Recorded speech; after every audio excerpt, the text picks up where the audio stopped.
It's time to ring in the new year and celebrate some of the things that we loved most about 2025. And whether you're just looking forward to making 2026 even better or even half as good as 2025 was for you, I wish you all the best in the coming year. And one of the things that we love to do here at VINwiki to celebrate the new year is a countdown of our top 10 car stories of the year in a video leading up to midnight Eastern time, since we're here in Atlanta. But thank you all so much for your support of the channel this month, for supporting our sponsors, for supporting the storytellers, and just helping to be everything that VINwiki is. Please do subscribe to the channel if you haven't already. We don't ask that very often, but it is a big help, and the sponsors love it too. But today's video, this compilation, is brought to you by Auto Tempest. We talk a ton about Auto Tempest because they support Car Trek, VINwiki for years and years, and so many of the automotive content creators that we know you love. But thank them for their support of VINwiki right now by clicking the link in the description below. They allow you to search all the major listing sites at once, and they give you their price trends tool, which allows you to see how the values of whatever car you're looking at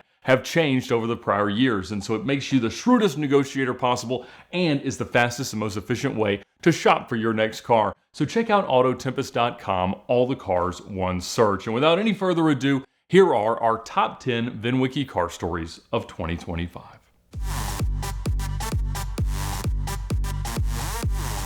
So I bought a McLaren P1 that was very, very damaged by a flood and a hurricane, and I decided that it would be a great idea to rebuild this, and not only to rebuild this, but to make the fastest McLaren on Earth. Now, I've told this story a billion times. I've said this on my channel, and I've shown the process of what it takes to build a car to go above and beyond its original intent. But I never really thought that this would be, I don't know, a more like an official product, something that could have been made from the McLaren factory. No matter what I did or how much effort I put into this project, it was always going to be something a YouTuber made. You know, it's something some guy made in his garage, and it would never like go to Pebble Beach or the Quail or something like that. It didn't have the prestige because, again, it's me. I'm making the car. That was true until I got an email. I got an email, but I may have DM'd.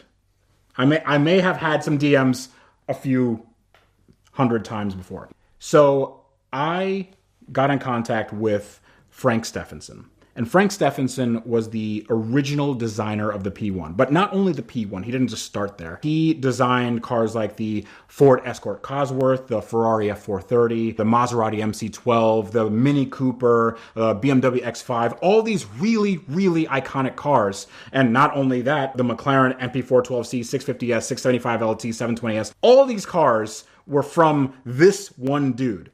And I get in touch with him, and the only thing I ever asked him, I DM'd him, by the way, so he didn't just email me out of nowhere. I DM'd him and I asked him, would you be okay with just like me talking to you about my project? Or like, I just want to know what you think about where I'm going with this car, and if there's anything that you would have done on the P1 that didn't get done. It would have been cool to have like some element that was left on the editing room floor. You know, something that McLaren didn't see fit to put on the P1, but I can do that on my car, and it'll be sort of kind of ordained by its original designer. And then he said, why don't we just design you a car? I'm gonna talk to the audience right now. I don't know if you know how this works, but when you do YouTube videos, when you make YouTube videos for a living, this stuff doesn't happen. It's insane that a person that has actual pedigree, that like knows his stuff and it, you know, works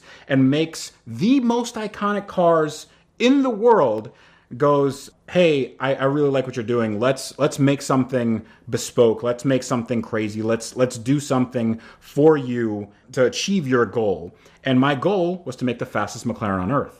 So, of course, I said yes. I mean, yeah, I'm like, yeah, sure. You know, and my heart is beating out of my chest. I didn't know what to do because I didn't know whether that meant Frank was going to, like, give me a napkin sketch, or maybe he can give me, like, some pointers and tell me, oh, yeah, the original design had fins in it, and then you could put fins in it. Or he was going to do the entire process, I had no idea what that meant. I also didn't know if it was going to be something where I had to pay tens of millions of dollars, because I assumed that these cars were, the design and the aerodynamic aspects of them, like that is expensive. All these hypercars, they're expensive for reasons, because to get where they are in terms of design and fit and finish and performance and everything, it takes a lot of money and a lot of effort. But I said yes anyway, because why not? Frank invited me to meet with him in the UK.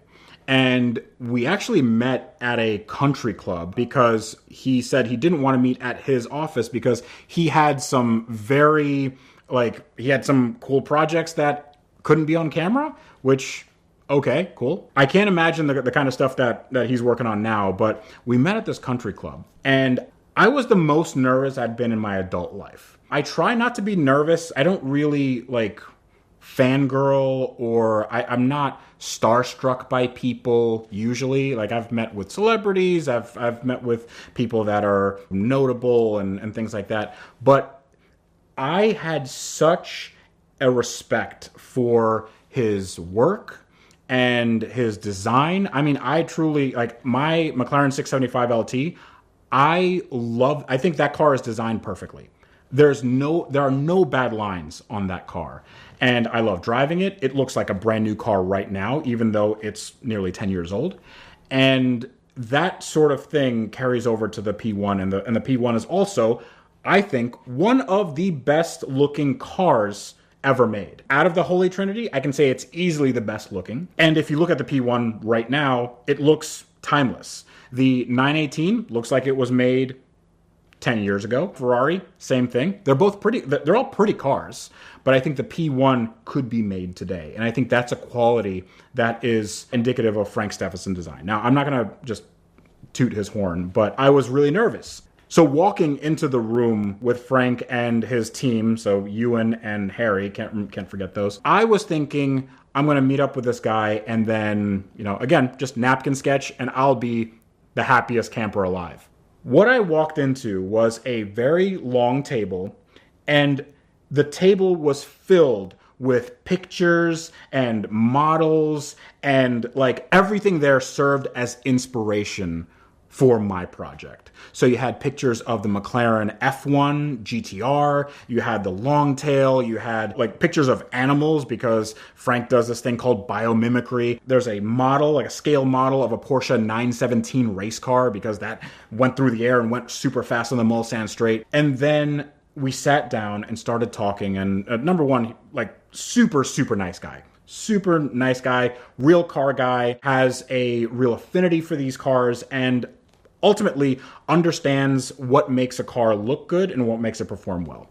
But what I got, instead of a napkin sketch, was several fully drawn out sketches from different angles of these concept cars that, if they came out today, would be the biggest deal in the world. So we had different concepts of what I want to call the P1 Evo. And this is very quintessentially P1. You can tell that it's the same design, but there's designs with a giant wing that they call the Delta wing. It's a super big fixed wing in the back. There's exhaust that come out the sides, just the craziest stuff ever. Being a designer, Frank also drew them in such a way where they're dancing off the page.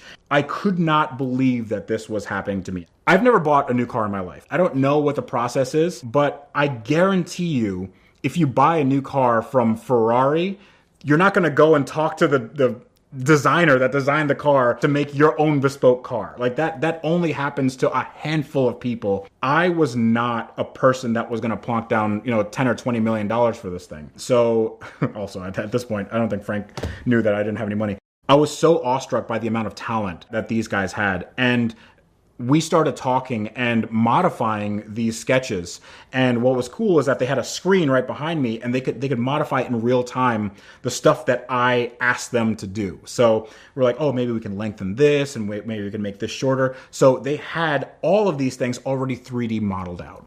That was absolutely insane. But what they gave me afterwards were 3 distinct models that we sort of agreed on, depending on where we want to go. After this whole process, I got 3 renders, and we chose one, and the one I chose was basically a P1 with a long tail and a giant fin with the active arrow still functional. So I wanted it to look like a P1, to function like a P1, so I could do all the handling stuff, but also would do top speed and be as slick as it could be, meaning that the aero profile was made smaller, if you go to top speed, because at speed, the aerodynamic profile of a car is really, really, really important. So having said that, I didn't actually know how we were going to make this. And I quickly realized that in order to make a bespoke body for a hypercar, that would be, one, it would take a lot of time, and two, it would take a lot of money. So I did what I do best, and I emailed a bunch of people, and I DM'd a bunch of people, and I sold them the dream. And I said, hey, we got Frank Stephenson on board, we got these other guys on board, we got these guys on board, and this is what I can bring to the table, and I think this would be a wonderful project to collaborate on. And essentially, I would give my YouTube channel, my whatever exposure I could give to these companies in order to get this done. And we needed to do two things. So with this 3D render that I got from Frank Stephenson Design, we would have to do aerodynamic testing, which means that we would have to do, it's called CFD, so computational fluid dynamics. And what that essentially does is it measures how air moves across the body and what happens to the car at speed. So you don't want to have the car introduce lift, so it would just take off like a plane and crash. You also don't want to have too much downforce because then it'll get slower. So you want to have a good balance between the car moving through the air and then sticking to the ground. And not only that, you want to make sure that the car has adequate cooling because we're going to be pushing a lot of power through it. And then you want to make sure that the car is stable. So you don't want to have any sway side to side. If the car's going 250 miles an hour and then you slam on the brakes and the thing spins out, that's also not good. So first step was computational fluid dynamics, and then it was actually going on to the building of the car. So what I've learned through all of this is that, number one, it is way easier to just build a car that's stock. Don't try to beat, hypercars at their own game because it's very, very expensive. But if you have the right platform and if you have the right mindset and if you have the right goals, then really interesting things can happen. And you can connect with people and you can move people and you can inspire people that you never thought possible. Like I never thought that any of this would be possible, but getting this P1 and then enhancing the scope and expanding the scope of this project has been a really big benefit to my life. But it's also now there's a bit of pressure to actually make this car, but I'm glad to say we have some leads. And if you guys would like to see the rest of the story, then subscribe to the channel because I will be just as surprised as the rest of you when we figure out exactly how this is going to go. So if you're a car enthusiast, you've probably heard of the legendary Tail of the Dragon. Without a doubt, it's the greatest road we have in America with its 318 curves and 11 miles.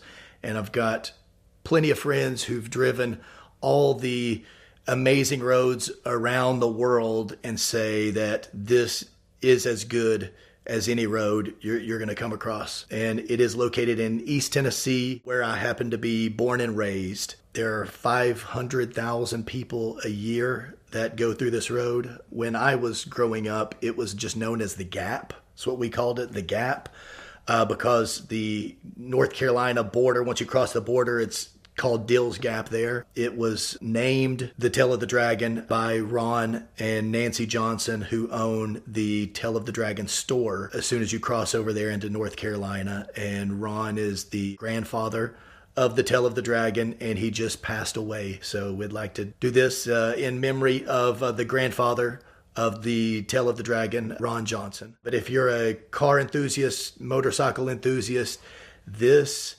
drive needs to be on your bucket list. But I'm going to give you some tips so you don't kick the bucket while you're trying to do your bucket list drive.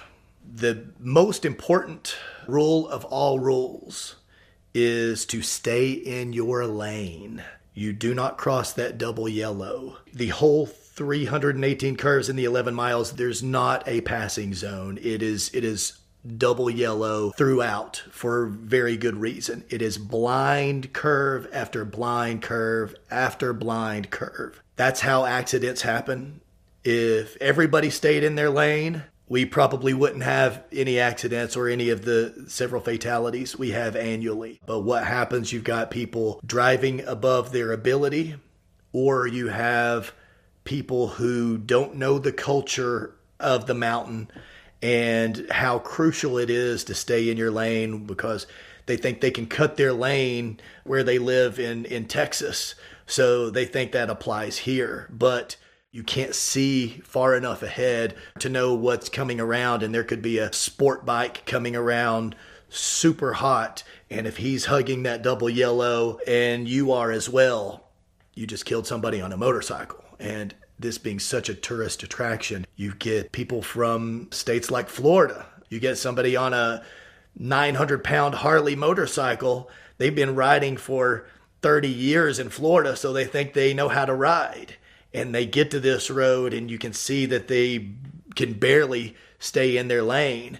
And if they're on that double yellow and you are as well, then that's recipe for disaster. So the sin of all sins is to touch that double yellow. Our saying in the area is keep it between the mustard and the mayo. So keep it in your lane. And there's law enforcement up in the area because it's needed. They'll write you quicker for touching that double yellow than anything else out there because that's how people get hurt. Tip number 2 is to always be alert. This isn't a road you can look down at your phone or play with your radio, which you're not going to have really a signal anyway.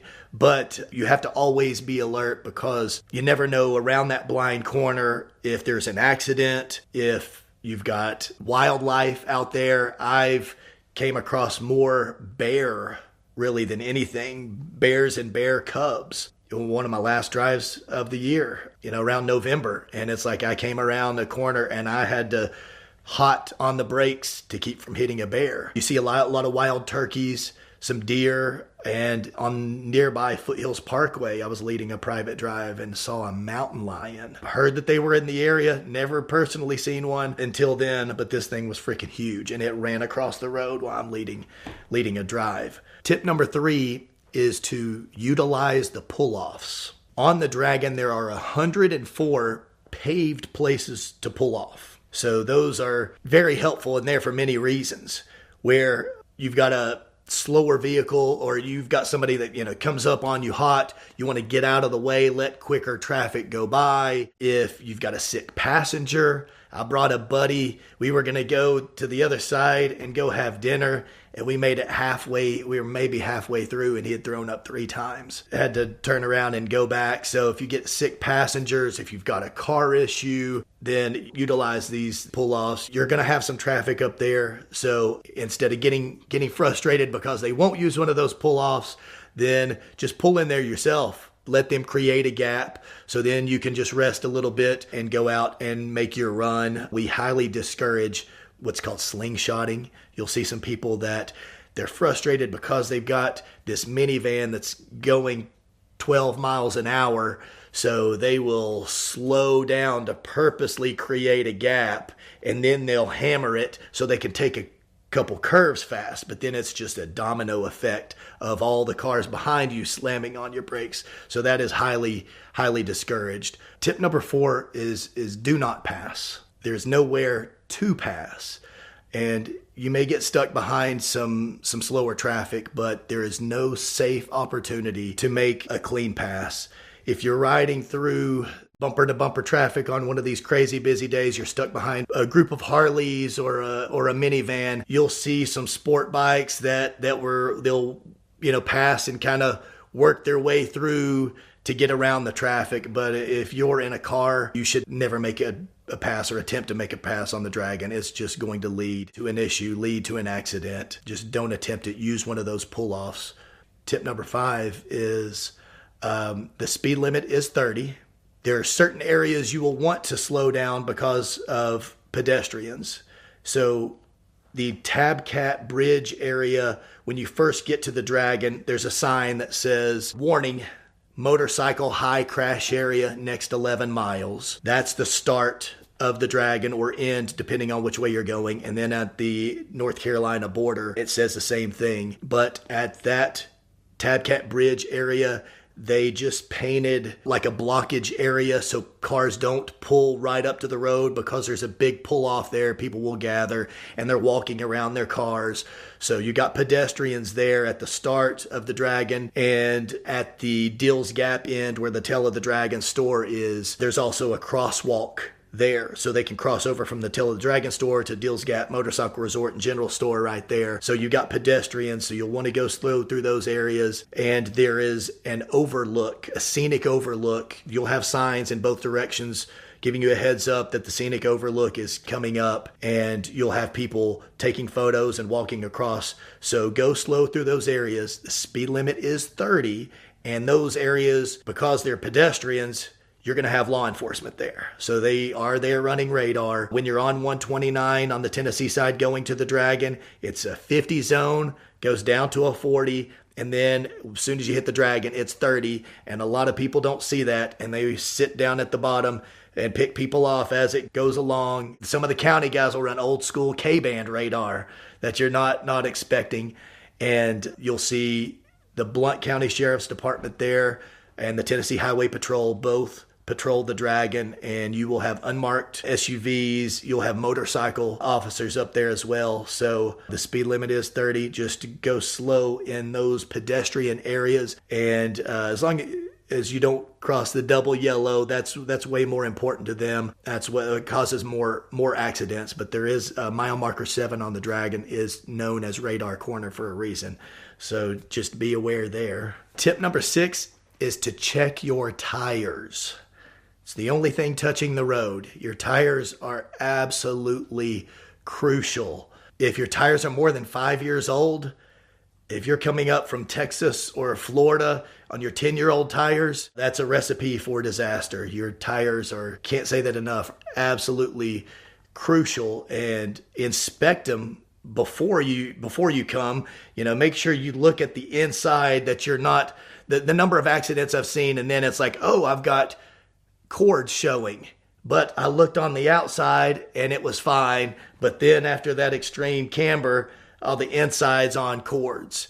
So I've seen way too many accidents because people running crap tires. You don't want to be running some corded yin-yangs out on the curviest, twistiest road in America. So check your tires. Good quality tires are so important. Can't hammer that home enough. So my tire of choice is the Bridgestone RE71 RS. Run that on my Lotus Elise, my MR2 Spider, Porsche Cayman. That is my go-to, so I'm a huge fan of Bridgestone. Tip number 7 would be to drive smoothly. You don't want to be jerky and on your brakes a lot. You don't want to upset the balance of your car, where these corners, some are cambered perfectly, some are off camber, some are blind. So it's a road where being smooth is going to reward you. It's don't use a lot of brakes, trust the grip of your car. That being said, you can't trust the grip if you're running some crap tires. If you are stuck behind some traffic, which, it's going to happen.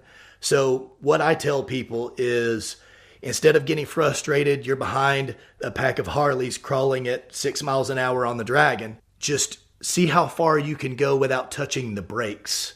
Learn the grip of your car. Learn the handling, the balance of your car. Try to go a while without using your brakes, and that makes it fun. This is a roller coaster road, so use that to your advantage versus getting frustrated that you're going slow. It's an amazing road, and you're going to have fun regardless of the pace that you're going.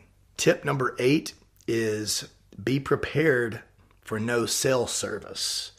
There is no cell phone service anywhere in the area. You've got to go 10 miles past the Dragon, where my store is, the 129 hub. We have a Verizon tower behind us. So you're in luck if you've got Verizon. You could use our Wi-Fi if needed. If you don't have Verizon, you got to go another 3-4 miles to have a signal at all. So be prepared that you're going to be in the mountains with zero cell service.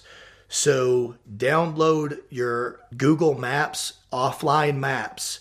And if you are in Wi-Fi, you can download the whole region and your GPS will still work with no cell service as long as you downloaded that region on Google Maps before getting to the area and have it going. Then whenever you lose signal, it's going to still work. You don't want to get lost out in the middle of nowhere. That's why we communicate with walkie-talkies. I've got 100 loaner walkie-talkies that we give out for some of our drives, some of my big drives when it's 250 Porsches. I don't have 250 walkie-talkies, so you got to bring your own. But we sell them at my store. If you come to the Dragon, it just pop in and we have walkie-talkies there so you can communicate since you're not going to have cell service anywhere near the area. Tip number 9 ties into number 8 there, where it's drive or ride with a friend. Don't suggest going up alone. If you do go alone, let your family and friends, let someone know where you're going, when. So if something happens, they know where to find you since you're going to be having, no cell service. So it's always good. And it's more fun if you go in a group of friends. You can communicate with the walkie-talkies. If something happens, you've got someone there that can go get a tow or emergency service. Please go with a friend. If you're riding a motorcycle, that's absolutely crucial to go with a group or at least somebody else. Yeah, you got friends handy if you were to have an incident. Tip number 10 is to explore the whole area. Dragon is the draw. That's what gets people to attend most of my drives is they want to come check this off of their bucket list, the most amazing road in America. At the end of the drive, most people will end up saying, oh, the Cherahela Skyway was, I like that way better than the Dragon, or the Hellbender, that was my favorite.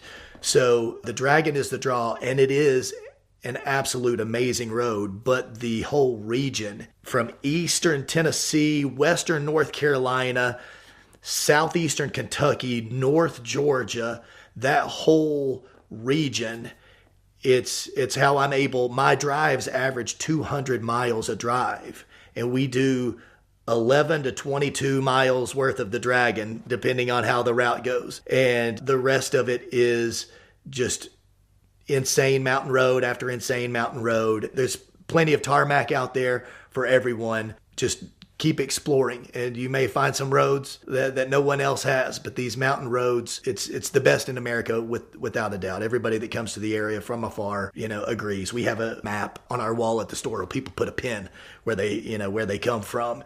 Probably 25 people from Canada every week stop by our store going through the Dragon, and they come here for a reason. These are without a doubt the greatest roads in America.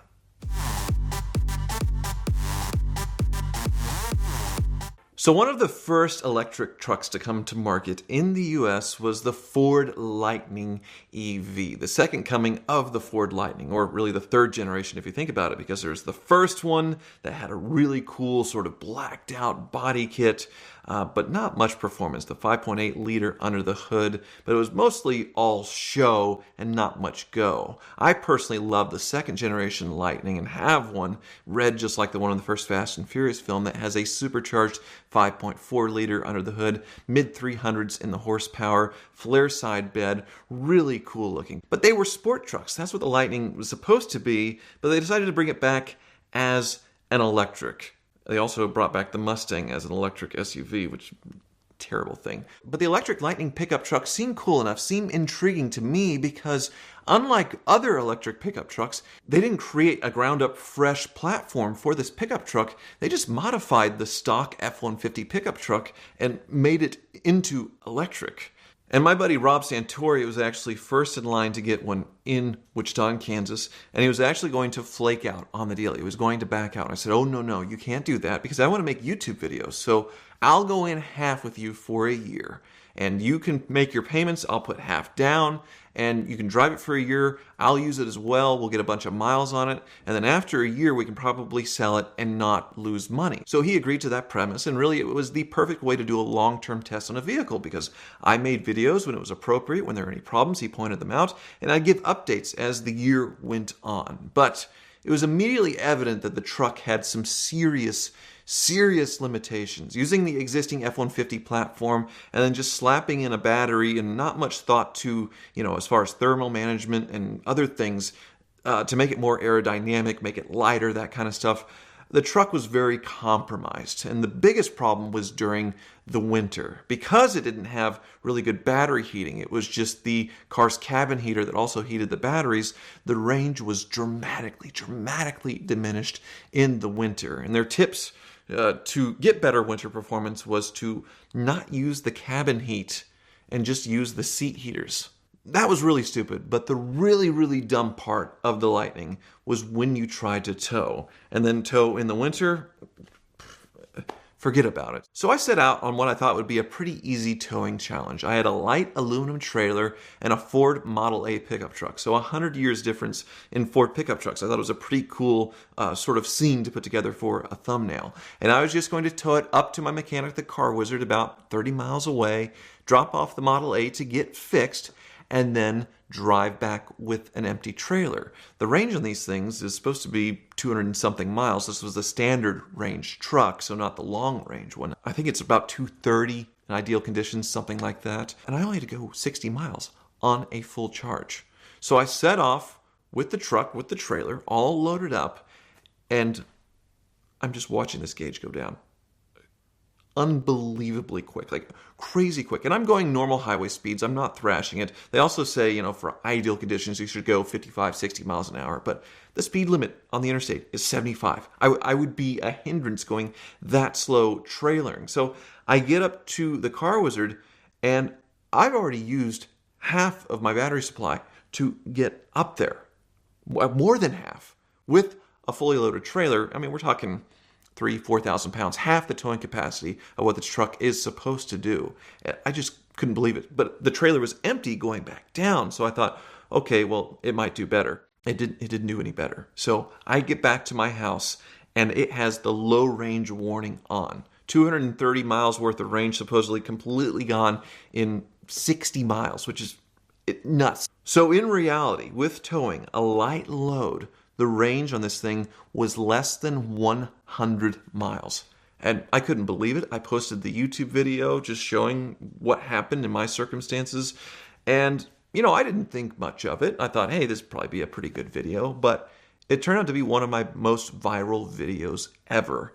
And I got shared in places that I never imagined that I would get shared, starting with Fox News and Sean Hannity and a bunch of other blogs and sites, which was fine. It was interesting. It led to a lot more views, but things really went off the rails when I ended up on Alex Jones's show, which, if you don't know who he is the crazy conspiracy theorist who actually had his whole company, InfoWars, taken away from him because he thought the Sandy Hook tragedy was a total conspiracy. And there's probably some conspiracy people that believe him that are going to say in the comments, oh, it was all made up. But he got in trouble for that, got sued out of existence, and is now, I don't know, he's still making videos in his basement, I think. But everything is a conspiracy, and everything that just comes out of his head, there's no filter. He just says it. If he thinks it, he says it. And it's pretty insane stuff that he has said over the years, and a lot of people were believing it. So he decided on his blog or his show to do a reaction to my video, and he definitely didn't watch it beforehand. His producer probably watched it, put it in front of him, and he reacted in real time. So I had a shot of me driving in my neighborhood. I'm probably going 20 miles an hour, and he's saying, look, see, I can't even go 20 miles an hour towing. My Volkswagen Beetle, my first car, could tow better than this piece of junk. Just stuff like that, just spitting whatever comes to his head immediately, and then talking about how this is all a big conspiracy with electric cars to keep people from being able to travel or something. It was totally nuts. And I get some people's argument, as far as the logical people, that the EV mandate made no sense because the technology and the charging infrastructure just wasn't there yet. People don't want to sit for 45 minutes an hour and charge every 2 or 3 hours, and we'd have stores the size of Buc-ee's to accommodate all these electric cars sitting and charging everywhere if this EV mandate where all the cars have to be electric by a certain time actually came to fruition. And a lot of people just don't like EVs and don't like being told what they can and cannot buy. So I totally understand that sense. But the result of that video getting shared everywhere and politicized made it one of my most viewed videos of all time. Over 3 million views. And the ad revenue, I think it's my highest ad revenue video because it made $26,000 one video in ads. So apparently the target market for these videos, the people watching these videos, they had a very high ad rate, all these very angry people at electric cars. And that's what determines the YouTube ad rate, is who is watching. So the people who watch those videos very fired up, angry at EVs, great ad rates. So I'd love for them to come back and watch some more videos.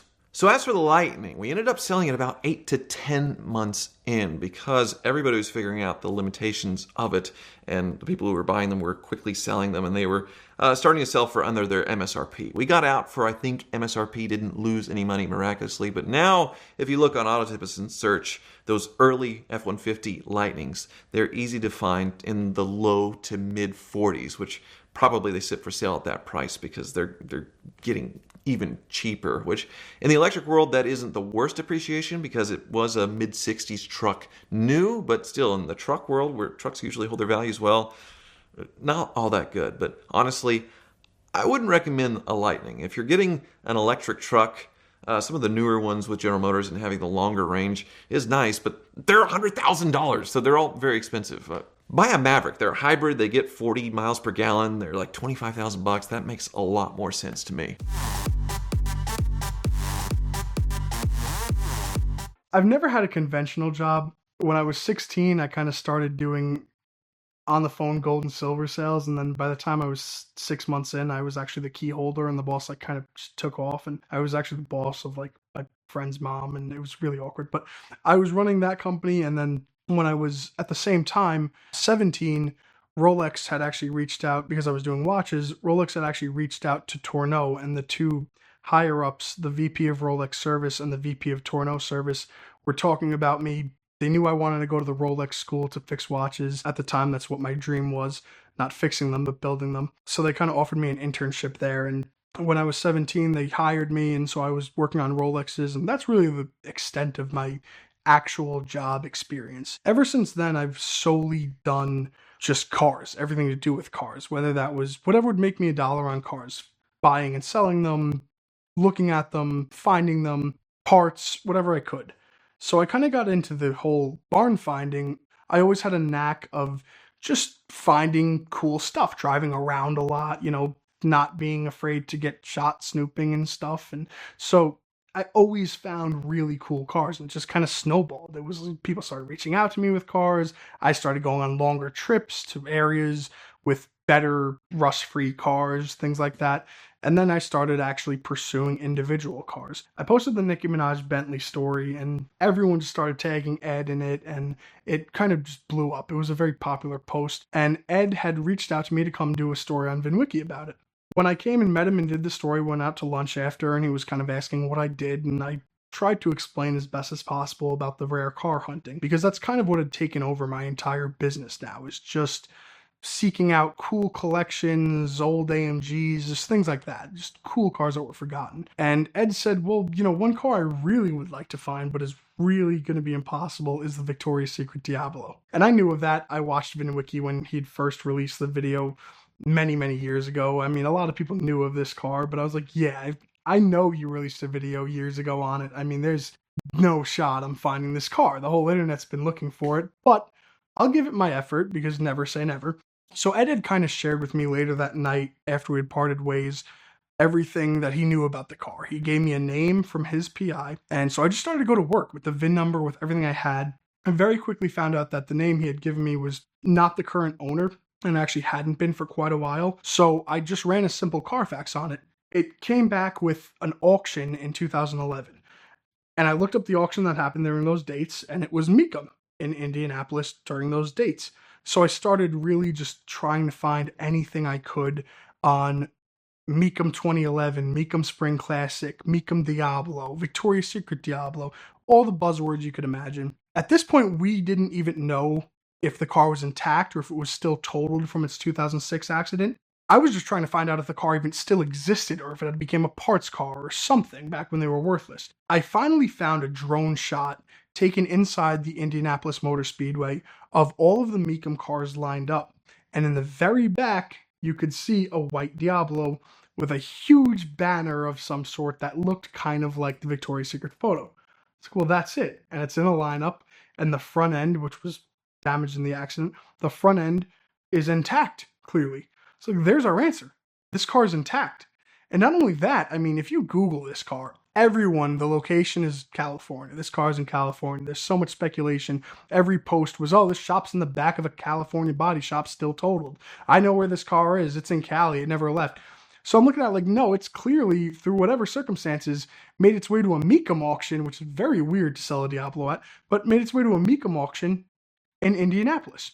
Then a little more searching revealed a video on YouTube of something claiming to be the Victoria's Secret Diablo. It was up on a lift. It was taken on like a Motorola Razr or something by an epileptic, so you couldn't see anything.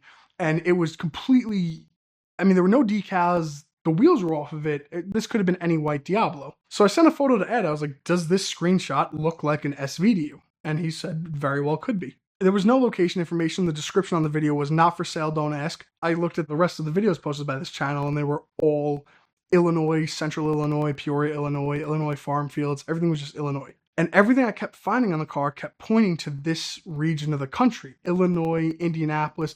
So finally I called Ed back while I was sitting in the Airbnb in North Carolina on my drive home 3 days after he had told me about it. And I was like, this car is not in Cali. This car is on this side of the country somewhere. And I told him why. He said, well, that's a very good lead. So I did a little more research, and I don't exactly remember what led me to the post specifically, but I found a post on Facebook clearly taken at the Mecum auction after the sale lane, still in the building, titled, "Look at so-and-so's new car. She just bought it. It's a Victoria's Secret one-of-one Lambo." So I was like, this can't be this easy. No offense to everyone who's looked for this car for 15 years. I was like, this can't be this easy. I started looking into this woman, and I was like, find anyone with the name so-and-so who's related to her and see if we can just put the pieces together. So I found one woman who had the name that matched, and, you know, women like put their maiden name as their middle name on Facebook. So she had the last name of the middle name of the woman who had posted the photo. It's like, well, this is a good start. She had a ton of vehicles registered to her. I think it was 53 in total. That included the Harleys and the cars all together, but a lot of muscle cars. And it clicked immediately. The Diablo in the video on YouTube was on a lift above a bunch of muscle cars, all around a bunch of muscle cars. So I was like, this is some muscle car repair shop or something. I mean, again, no idea why this Diablo is messing with muscle cars so much, but it's in a muscle car repair shop in Illinois. I started like just doing research into where this car could possibly be, and I found out that she lived on an airport that bore her last name, so she clearly owned the airport. She had a Boeing registered to her. I was like, this is not going to be easy. I knew exactly what she had paid for it in 2011, but obviously Diablo values have changed slightly since 2011. I did what any normal person would do, and I didn't want to call her. I didn't want to jeopardize the chances. The car wasn't registered, so believe it or not, after the 2011 auction, the VIN number was completely useless. I mean, every investigator, everything that I searched was totally useless. We couldn't trace the VIN or go through any paperwork trails or anything like that to find the car. So I thought, I'll just go knock on her door. I mean, what's the worst that could happen? It kind of all fell into place that I was doing a Miami trip. I planned to buy this Rolls-Royce in Miami and drive it up there. I bought the Rolls-Royce in Miami. It blew up before it left Miami. So I got back in the car. I drove down there. On the way, bought myself the Porsche Cayenne that I had sent Ed a bunch of photos of. And, you know, I was like, I finally got a Safari Cayenne just like you, except it's not as nice. So I had arrived in this small town in central Illinois, booked an Airbnb, no idea at all what I was going into. As soon as I got to the town, I'm looking at it, and it is your typical Midwestern. I mean, there are some $30,000 houses, like no luxury cars in sight. It was your typical tiny cornfield town. That doesn't mean anything. Could still be here. Not gonna lie, I lost a lot of hope. But could still be here, and I already booked the Airbnb for 3 days, so I'm not turning around now. So I waited until the next morning. I just knew the best way to do it would be to go to try to reach her in person. I didn't know if she was even home or not, so I went to the local bakery in the florist, and the bakery was a little bit pathetic. They had like a full 36-foot counter all around with 3 cakes in it. So I couldn't get her anything from the bakery. Ended up getting her like some chocolates and a bouquet of flowers, and just drove to her house. Knocked on the door, no answer. I left the chocolates and what I thought was her house along with the flowers, and then notes in both the mailboxes, because there were actually 2 houses on the property of the airport. And so I left notes in both. And while I was walking back to my car, a lady in like a beat up old Chevy Cavalier rolls up, and she's like, "Hi, do you need help? Like, are you stuck?" And I was like, "You're so sweet." "No, I'm not. I was just dropping something off. I don't need any help." And she said, "Okay." Drove away. When around the block, like there was a cemetery kind of near their house, and I saw her sitting in it kind of like crying a little bit. So I went up to her and I was like, "Do you need help? Are you okay now?" And she was telling me about how she kind of just ran away from a DV situation. Had nowhere else to go. So she was just, at her brother and sister's grave, just crying.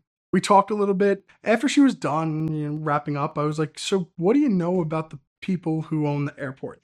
And she tells me, "Oh, you mean like the motorcyclists and, all the Harleys?" I was like, "Yeah, them."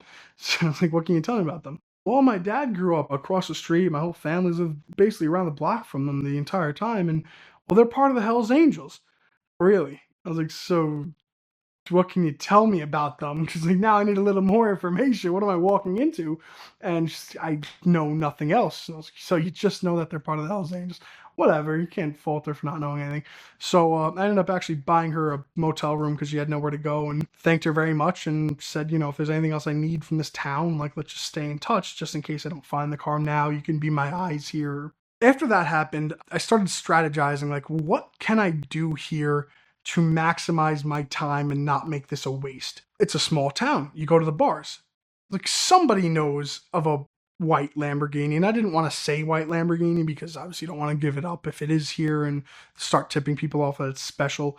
So I went to this one bar that was kind of like on the outskirts of town, and dressed as I do, gold chain, don't know a soul, like sat in the corner and just looked sketchy as hell because I was just sitting there with my Long Island iced tea, and everyone heard me order that and they were like, "Long Island iced tea," like they knew exactly where I wasn't from there. They're all like giving me like a side eye, like the whole bar, and I was like, "What's up?"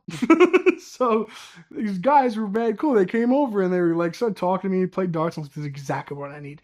So I'm playing darts with these guys and I'm like, "So what do you know about a car collection in town?" And they're like, "Car collection in this town? Like, it's not a thing." I started prodding a little more and a little more. And once I knew that they were totally clueless, I was like, they were the only people that I had actually used the word Lambo to. I was like, "You don't know of a Lamborghini in this town at all?" And they, like, as nice as they were, they couldn't help but laugh at me because you should see the town that I just rolled into. I mean, the stretch of road that I was in was a firehouse, a bar, and a park that was only there because a building fell down on it. So it was like the most middle of nowhere you could imagine. This guy actually said to me, "You might have to go a little more towards Chicago to find a Lamborghini. Like, I don't think you're finding a Lamborghini in Streeter." I went to another bar. "What do you know? Any sports cars here? Or any like cool collections, cool cars anyone I could talk to?" "Well, the taco shop owner has a '58 Ford." I was like, "No. Like, like, are there any cool like sports cars?" Like, "Sports cars? That doesn't happen here." Yeah, I started going to other businesses, and I found this barbecue spot. And the only way I knew that the guy had lived in the town for 35 years was because his restaurant got robbed the week prior, and they put that in the news article that he was a longtime resident. And if a car collection's here, you know of it. I mean, you're a business owner. You spend 9 to 5 here, like every day. Like, you'd know of a white Lamborghini in this town. So I asked him, I was like, "Do you know of any sports cars in this town?" "Not at all." "You don't know of anything like slightly, any exotic car collections?" "Nothing." "Nope." "You don't know of any white sports cars?" He like throws his fork down. He's like, "I don't know of any turquoise sports cars in this town. There's no sports cars in this town. I don't know what you're looking for, but you got scammed." So I was like, "All right, thank you for the barbecue." And I left. I was so defeated because I just spent days talking to all these people, and not one soul in this really tiny town knew anything about a sports car, a car collection, nothing. So I went back to the Airbnb feeling fully defeated. Like, why am I even here? There's no car here. And then about an hour later, I got a phone call with the area code, and I answered it so fast. And they said, I think you left a note in my mailbox. I said, yes, I did. I said, well, what car are you interested in? Because I didn't write what car it was on the note. I just said, you have a car I'm interested in? I said, well, do you have a white Diablo? He said, yeah. So I was like, awesome. Like, trying not to sound excited. I was like, there's no way. Like, this guy's gonna rob me. There's no Diablo here still. So I was like, do you think, would you consider selling it? Yeah. And he shot an astronomical price over the phone. And I was like, that's fine. Like, yay, that's a good price. So I'll come see it and we'll go from there. So I just want to lay eyes on the car. I just want to get Ed some photos of this thing and just actually find it after all these years. Come Monday, we'll hash out some numbers. You could see the car, and yes, you could take some photos of it. I didn't sleep until Monday because I was so excited, and I had to kill all of Sunday. So I went back to the bar, and I told them, I was like, guys, it's here. And they're like, you're lying. Like, shut up. Like, no, it's not. I bought them all a round of drinks, had the best night ever. And mind you, like, I bought the bar a round of drinks twice. And I had just come from Miami, so I was expecting the bartender to tell me like $1,500 or something for like over. There was a good 20-something people in the bar. She goes, "Are you sure you want to buy them a round of drinks?" I was like, "Yeah, like you guys are helping me out." Of course. Like, it's gonna be like $62. Are you sure? I was like, "Are you serious?" Like, yeah, buy them drinks. So she's like, out of curiosity, like, how much would that have been at home? Like, how much were you expecting me to say? I was like, $400 to $500. Like, she was blown away. So Monday came around, and we had scheduled it first thing in the morning. I think it was like 9:30 or something. It was early. I pull up, and they're like, yeah, we're in the back barn building. They had buildings on buildings of just garages, like in a row, paved up, nice garages. And so I knew that the car was there. It's not for farm equipment. I pull up, they open the door, and it's exactly as it sat in the 2013 YouTube video, still on the same lift with the wheels removed. So can I start taking photos? Yeah, they start answering all the questions about the car. And she tells me, the owner of the car tells me she bought the car because the husband had said, I can't fit in your Z3M Roadster, so you need to get a different car. And he didn't specify that it had to be a car that he could fit in, so she went out and bought the Diablo. They were too scared to drive the car anywhere in the roads and never actually drove it. They took it when it was delivered 4 houses down and 4 houses back up. So the most unlikely scenario possible was actually the truth. There's no way somebody just bought one of the most significant Lamborghinis in history, never registered it, never insured it, never drove it, never took photos of it, never took it to a car meet, never took it to a show, never talked about it, never posted about it, put it up on a lift and forgot about it. And that's exactly what happened. We're looking at this thing, and I called Ed. I took a bunch of photos, and I started sending them over to Ed. And I walked outside. I was like, before we talk numbers, let me talk to my friend who's looking for this thing.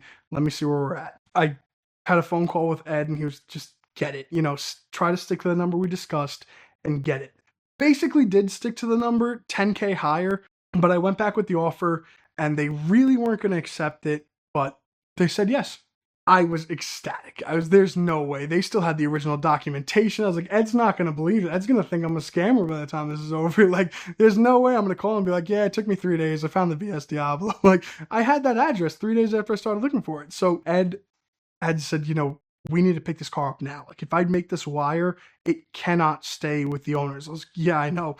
So he's like, can you put the wheels back on? So I just sit there and play Diablo mechanic because we're trying to figure out how to put this brake caliper back on and the bolts, like me and the husband. And this woman was a total boss, by the way, the owner of the car. She pushes us aside. She's like, you guys are doing this wrong. Like, shows me how to put the brake caliper back. And I was like, this is embarrassing. And so she's showing me how to properly screw in everything and what's a backwards thread screw and all that. Once we had everything kind of together, it was time to lower it off the lift. And when we lowered it, I guess they even forgot years ago. I don't know how they got it up there, but the car was too low for a lift, and we couldn't swing the arms out if we kept going down, and it was going to crush the rocker panel. So we're like, stop, bring it back up, and we got to get wood pieces under each wheel.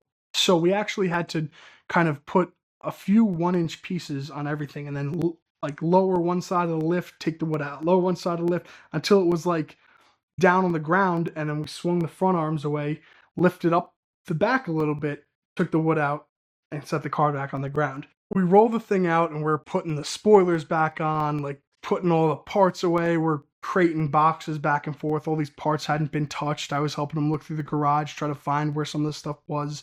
They did know where most of it was, which is good. The seats were out of the car, and hauling these rat poop covered Lambo seats, and got everything staged outside. And while we were putting the spoiler back on, it's one that has to kind of like slide into some clips and then go down, and then you put the screws in on the backside. So we didn't realize that the first time, so I took it back out, shoved it back in, and then as I pushed it down, I heard like a terrible scream next to me, and the daughter of the couple who had the car her finger was like fully crushed. Like I don't know how I didn't break it. Like the shut line was perfect. Like it was fully crushed in the hood. And she's just like, it's all right. Last time this happened to me, they dropped a shed on me. So I was like, I don't even want to know the specifics of raining sheds in Illinois, but okay. So she wasn't mad at me, and she helped, we put everything else back in the car. And so it's probably only 30 minutes between having the car actually assembled to when Arnie pulled up. It was history from there. He pulled up in this sick Duramax Express, and we started loading all the crates of parts in there. And I had to, be as careful as possible with some of the heat shields. He was telling me like you're irreplaceable and you can't crunch them, and they're like aluminum foil. So I'm like, how am I supposed to do this? We got the car loaded by pushing it up. Actually, no winches. We actually just kind of used hills and whatnot to help us like position the trailer and get the Diablo up there.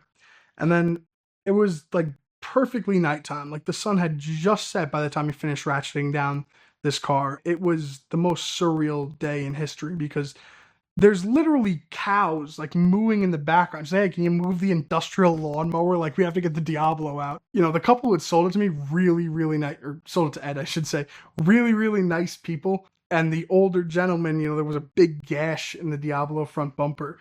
And I was like, what happened here? Like, was this you guys? And the wife just looks at him and he goes, I ran into an air compressor with it. She'll never let me live it down. And she's just like, yeah. In response to her kind of going rogue and buying the Lambo, and they were living a great life, he had gotten bored and wanted to take up hot air balloon racing. So they were a very eccentric couple. I didn't know you could race hot air balloons. I don't know how you make a balloon go faster than the other one. But he told me he got into hot air balloon racing because she bought the Diablo and he wanted to have a little fun on his own. He sold tractors. That was his thing. He owned tractor dealerships. So he went out and bought a tractor-shaped hot air balloon to race in competition. They called him from England where it was getting built and said, the shipping cost is 3 times as much. And he's like, what are you talking? All right, whatever. Maybe freight went up. He said, and the package is 18 feet, not 6 feet. What are you talking about? That's a deflated balloon folded up. And the weight is 3 times the amount than it should be. He's like, all right, whatever. So he figured it was just a mistake on the shipping docks, and it got in, and he's like, all right, it'll be down with 2 people to pick it up. They're like, 2 people? You need a truck. And so he's like, what are you talking about? I ordered like one hot air balloon. It shouldn't be like this. Turns out that when he got down there, they actually made it in metric. So instead of feet, it was meters. So he showed me a photo of the hot air balloon race, and it's like a bunch of hot air balloons and then like a massive tractor, like 3 times the size. So that was his thing. They were a very, very eccentric couple, but cool as hell. I mean, none of the Hells Angels stuff that I was told. I didn't get that vibe from them at all, but you never know. But they were the coolest, just badass couple ever. And they had actually sold all other 53 cars, except for a couple Harleys, I think, earlier that year. So they didn't have anything in the garage anymore except for the Diablo and like one 60s Chevy. And that was it. So the Diablo was the one car that they were really holding on to. And they actually never registered it, she told me, because they didn't want random people knocking on their door. So I'm sorry about that. But we ended up getting it and everything. I mean, it couldn't have gone smoother. And I could not believe that after all these years, Victoria's Secret was finally back home. So I'm going to count down for you now 10 things that I like to throw at people who ask me about stuff I might know from practicing in the fields of lemon law and other automobile laws. These are in no particular order, although the 10th one might be, but we'll get there. Number 1, I do a lot of traffic tickets. A lot of people go, hey, got a reckless driving ticket. They take it lightly. I have to explain to them reckless driving, although it's handed to you in the form of a ticket. In Michigan, the ticket's a different color. Different color because it's a misdemeanor. Misdemeanor is a crime. I have tried cases with juries where a jury got to say whether or not my client went to jail for reckless driving. So in many states, reckless driving means you can go to jail. You can get a stack of points in your license, maybe 6, when 12 is a winner, or jail time. Now, the jury won't actually send you to jail. The judge would do that. But the point is, it's not a traffic ticket. You can't just pay it and make it go away. You got to go into court and work something out and pray you don't wind up in front of a jury. I've had a few of those happen. You win some, you lose some. But reckless driving is a crime. Keep that in mind. Number 2, this is something that I have to explain to people at least once a week. Certified pre-owned is not new. It is used. A car is either new or used when you buy it. It's only new once, then it's used. It can't be both, new and used. It is one or the other. Certified pre-owned is not a third category. It is a category of used. And the sad part is, people call me, they say, Steve, I bought a car, it's defective, I want to go under the lemon law. I say, what type of cars? They tell me go buy it new or used. CPO. You bought it used. And I can hear the shock at their end of the phone when they hear that and they go, no, it's certified pre-owned.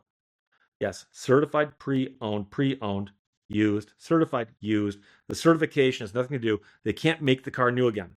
The car was used, it's traded in, it is now used, it is still used. Number 3, again, these are not in any order. Number 3, if you get in an accident and damage property, you know it's a property damage accident, a lot of people assume it only affects them if they damage someone else's property. You can be involved in a property damage accident involving your own property. And believe it or not, you can get a ticket for that, possibly a crime depending on what you damaged. But I've known of somebody who rammed their own car into another car they owned. Police were called to the scene. The person got written up for a property damage accident. And if they left the scene, which they didn't, luckily, they could have gotten written up for leaving the scene of a property damage accident.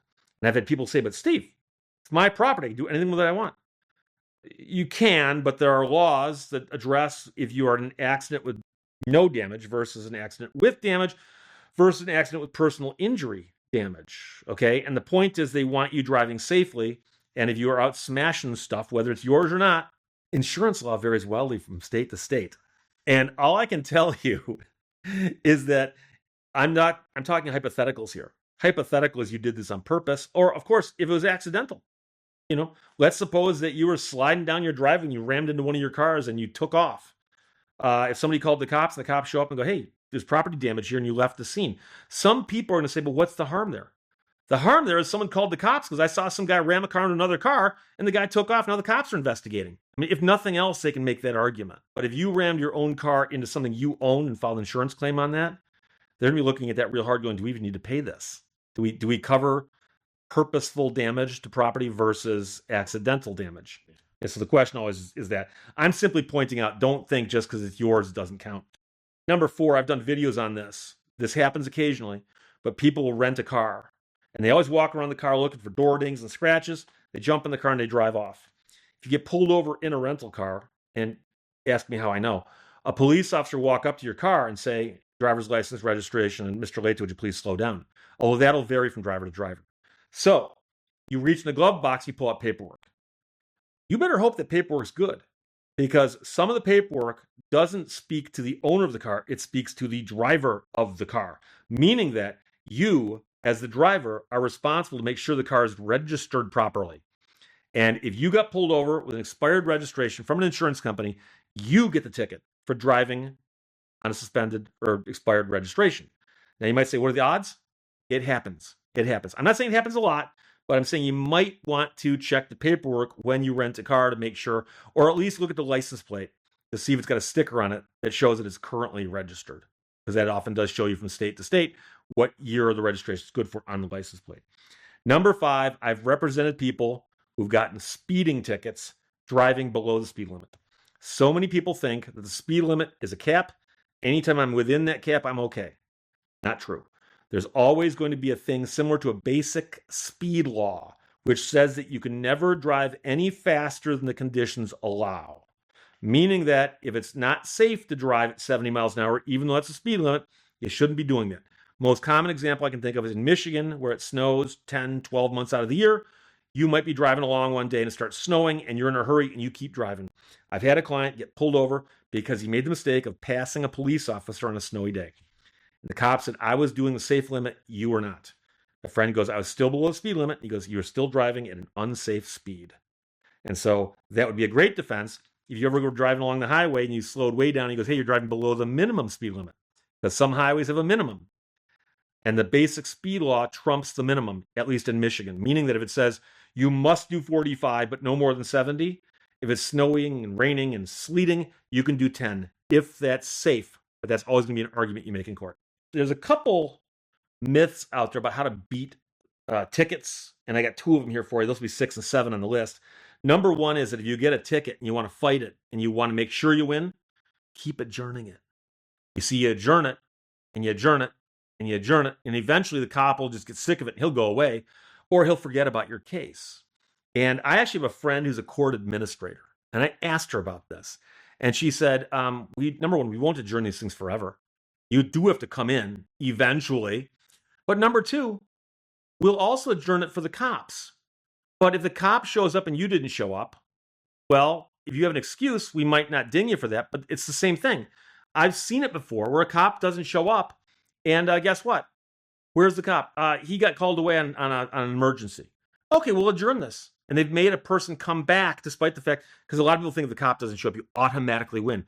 You don't automatically win. You might win, but you don't automatically. But adjourning it, they know what you're doing. And the thing you might not realize is that most police departments, especially tickets I'm familiar with, they'll say like Wednesday is the day the Royal Oak City cops are in the 44th District Court. Every Wednesday. So that cop ain't just coming in for you. He's coming in for 20 or 30 tickets. So if you adjourn yours to the following week, guess what? He doesn't care. You'll be among those 30 or 40 tickets. And the third or fourth time you try to adjourn it, they're going to go, no, we've noticed you keep adjourning this. That's not how it works. Number 7, and I've seen this one several times as being discussed on Reddit boards and so on. What you do is you get a ticket. They fine you. You pay the fine and you overpay it by $1. They go, oh, this person paid us a check for $151. We owe them $1. So they'll mail you a check for $1. But if you don't cash it, they can't put that on your record. So the ticket won't show up. Says who? They're going to cash your check, send you a check for $1, which by the way will go expired in 90 days, and make a note that you paid your check for the fines, and you're done. That's it. I don't know where these things come from. People want these things to be true. But that one to me is so goofy, but I've heard that so many. Hey, do you know what I heard? Okay, I'm an attorney. Been doing this for 34 years. I've heard everything. Okay. Number 8, and this one people aren't going to like, but I assure you, I'm telling you the truth. The feds, NHTSA, and the other people in Washington who like to rule us and how we work with our cars, a few years back, rewrote the requirements on odometer reporting on titles.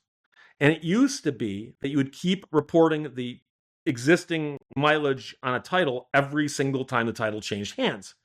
And so you'd have a car that's been on the roads to the 50s, and it's had all these titles all along the way, and they keep recording the mileage. And somebody realized it's a waste of time after 10 years.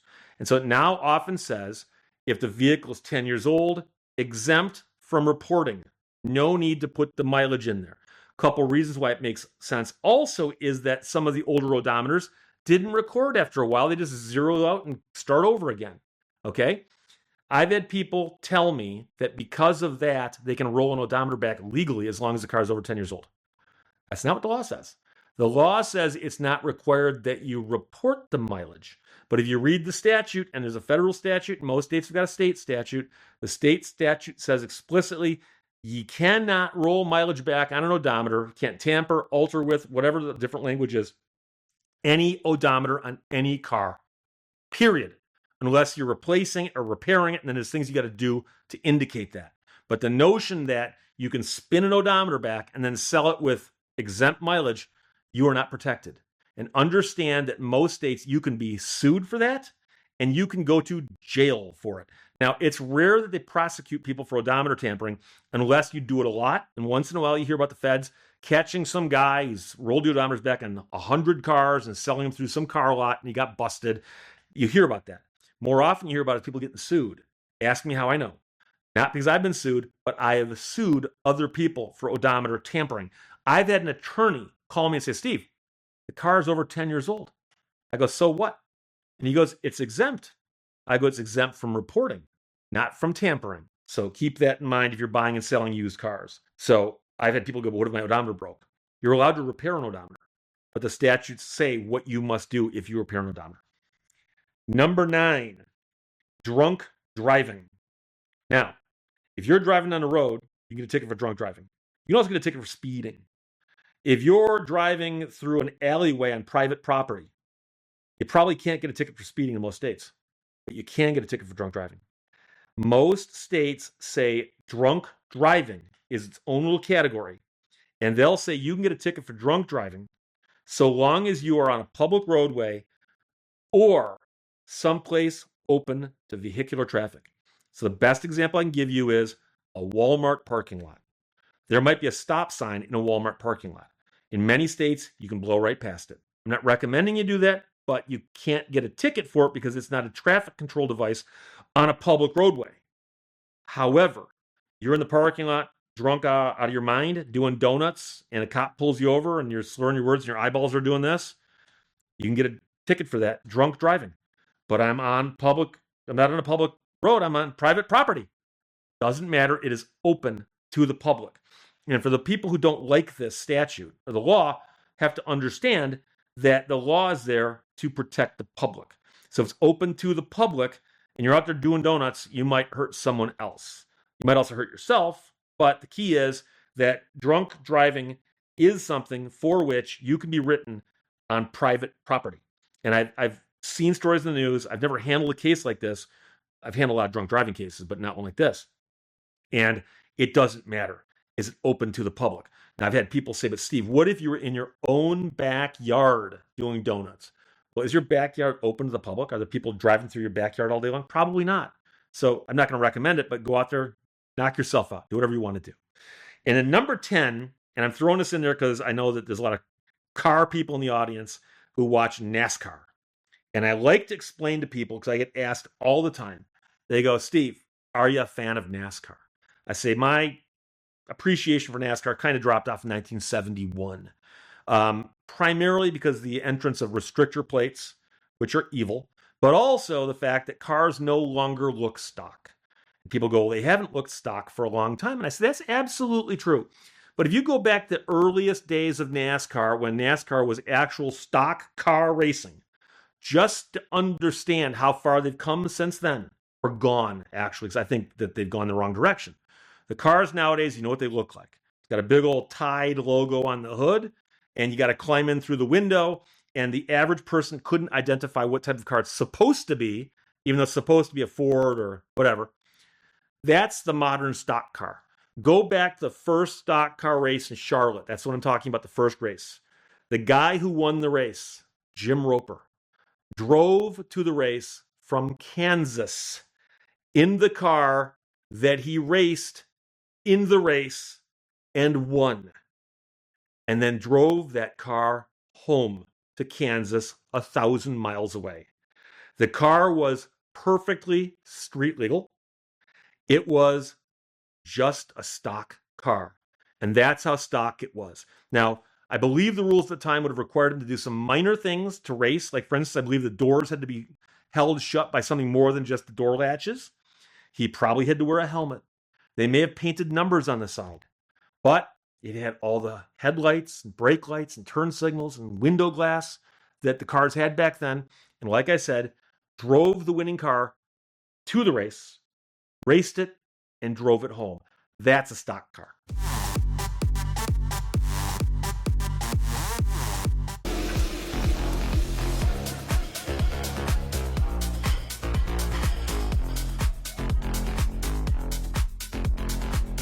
It is a beautiful fall day here in the South. We are at a Waffle House where all good car stories begin. I am here with Pedro from Revs Institute, and behind us is a McLaren F1 Chassis 22, the greatest car ever made. And we used this car several years ago to shoot the opening of our Car Trek Dream Cars series. I kind of said, I know you guys don't get this thing out that often, but hey, maybe one day we can take it on a rally. And that is going to be the McLaren F1 Owners Club Tour. And we are going to be driving this car all week, nearly 1,000 miles. There will be several other F1s, some other Ultimate Series McLarens, and it is going to be the drive of a lifetime.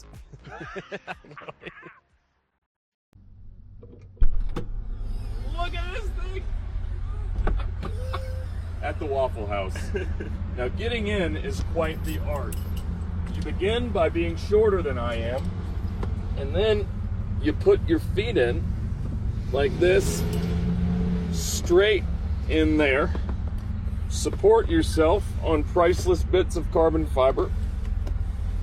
Meander your way in. And assume some scoliosis, and eventually, once you're in, it isn't that bad.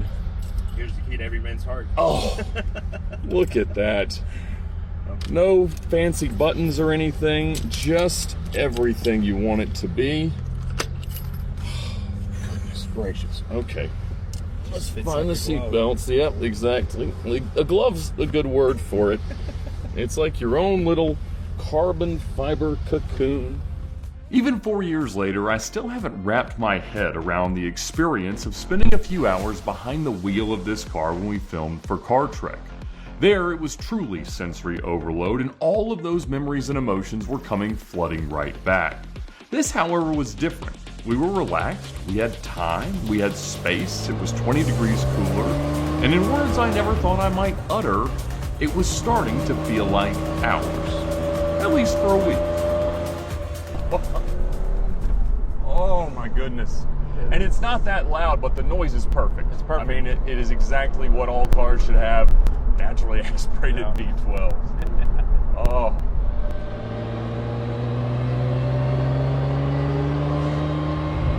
Brings back some very fond memories. I cannot believe we're going to be in this car all week. Oh, we might either end up really loving it or hating it. Oh, it would be lovely if we could just hate it and it would get it out of my system. I fear we may not be headed in that direction. We were headed out not just onto real roads with real cars, but headed towards the greatest driving roads in America, maybe even in the world. Say at the next stop we'll have to Check it. check the oil, it's just so we can show it. What's the consumption like, It's, I don't, we haven't used it enough to know. Now, you did take it on one good drive, right? Yep, so I took it from Naples to Homestead. Okay. And it used about the whole fuel tank, and the oil level always stayed good, so it didn't use any oil. Now, historically, you use high-quality gasoline out of cans dumped in it. This is VP fuel. Is this going to be the first time you've ever stopped at a gas station? Yes, first time, yeah. First time actually getting pump fuel.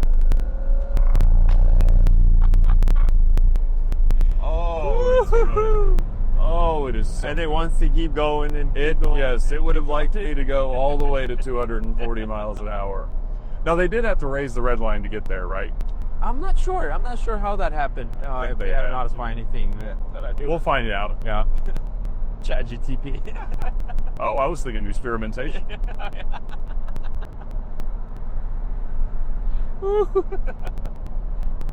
Seeing a car like this in the wild is like coming across peak Monica Bellucci in your neighborhood swimming pool. There are once-in-a-lifetime experiences, there are pinch-yourself moments, and then there are days like this. Words truly cannot describe it, but I will keep trying. We checked the oil, topped up the fuel, and said, "Can you believe this is real?" a whole lot of times.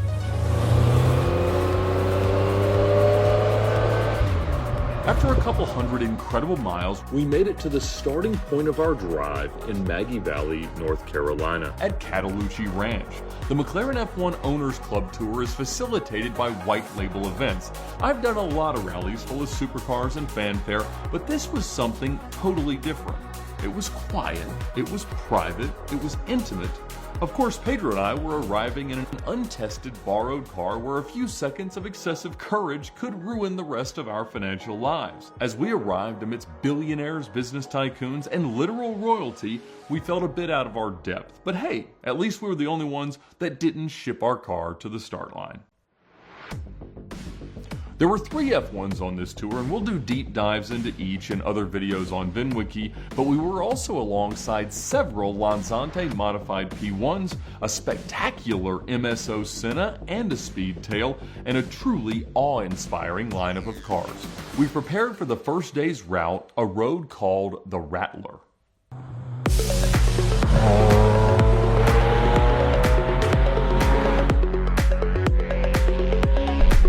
Do a 3-day event. The first day is essentially a loop from Cataloochee Ranch in Maggie Valley, North Carolina, and in the afternoon we're going to do another loop, and then tomorrow we'll do a transit essentially over to Blackberry Farm in Tennessee, and we'll stay there for a day again doing a loop, and then we'll drive it back home in one piece. Yeah. Lord willing and the creeks don't rise, which is pertinent because they had a hurricane come here recently, which is odd for Asheville, North Carolina, but tremendous devastation. Oh, turtle trying to cross the road right there. Eastern box turtle, for those of you watching at home. It's going to be a tough day for him to cross this road, let's be honest. Well, if they're lucky enough that P1 GT just scoops it up and flings it back, it's that would be a proper Mario Kart move with that carbon front spoiler. So there are 3 F1s on this journey. Ours, number 22. That one, as well as number 3, which was Ron Dennis's car in Japan for a long time. And has been on many of these journeys with 27,000 miles, he thought. He hadn't seen it in a couple of years because it was having some issues. It's incredible how little these cars get worked out. So that's why we're doing it. It's for the good of the car. It has nothing to do with our enjoyment. There's something to do with the glass on some of the F1s that causes phones and GPSs to not work very well. So some of them require an auxiliary antenna in the engine bay in order to be able to track the route and things like that. But fortunately, we're having no issues. Chassis 3 is. Now, it's an XP car, so it's one of the development prototypes, and so I suppose there could be some differences as they engineered through it. It doesn't have the same kind of windshield washer and some other differences as well, which is super fun to see in the evolution throughout the 106 cars. One that didn't make it, and I'm quite devastated, is the chassis that Elon Musk crashed without insurance, that was then sold without disclosure of the accident. No VINwiki app back then, but he learned about it when he read Elon Musk's biography, that he had crashed his car, which is incredible. And so he has bought the car, and then soon after, it stopped firing on half the motor because the control module went out, and so he ended up catching it on fire. And it burnt not entirely to the ground, but it lost a lot. And so that car was supposed to come. It was signed up for the event, but it was loaned to the Peterson Museum for a year, and they decided that it was not permitted to go on vacation during that, which is quite a flex, Peterson Museum. I would have had party poopers. I know it. I know it. Dude, this is amazing. Wow, just seeing that F1 go through turns, obviously we're in F1 and it's hard to even come to realization of it, but to see that driving around, it's nuts. Wow. Oh man, I don't want to wake up. This is a fun way to spend a week.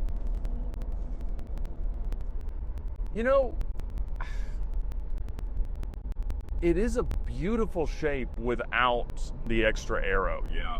It's It's one of those things that in my McLaren F1 ownership fantasy, it's always been a high downforce car. But when you look at it, it's just so good. And when we shot with this car, I would say like the notion of just having a regular one, it felt like as cool as anything, especially if it's in a great color.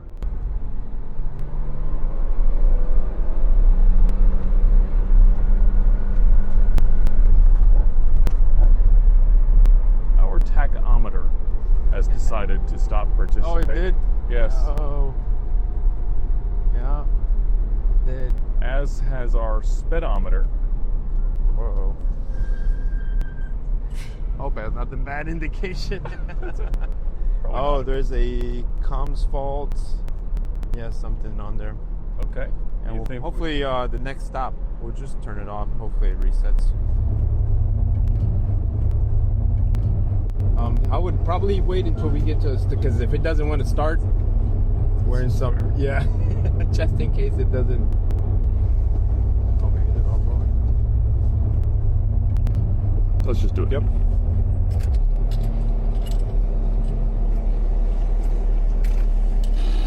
See what happens. Let it just, let me see it. Make Yep, sure it's systems check. You're good. Go ahead. The RPM, tach, and speedometer stopped working.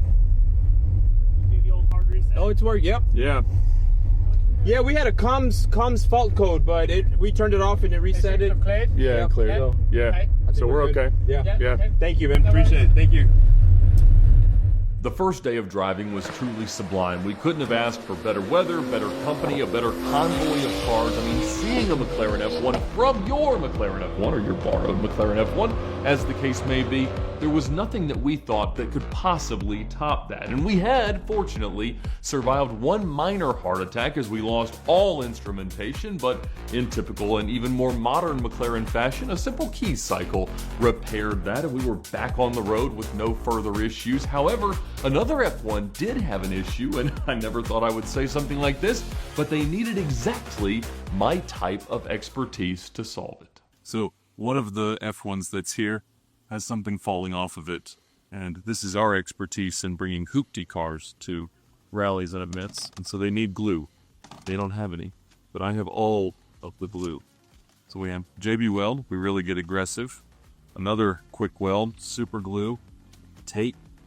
So we'll make it happen.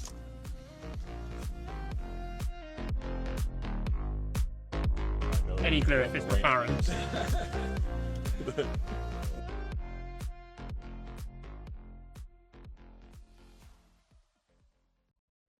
Day 2 took us out to Fontana Dam and then to the Foothills Parkway, and Pedro got to experience rain for the first time in a car as valuable as a well-developed private island.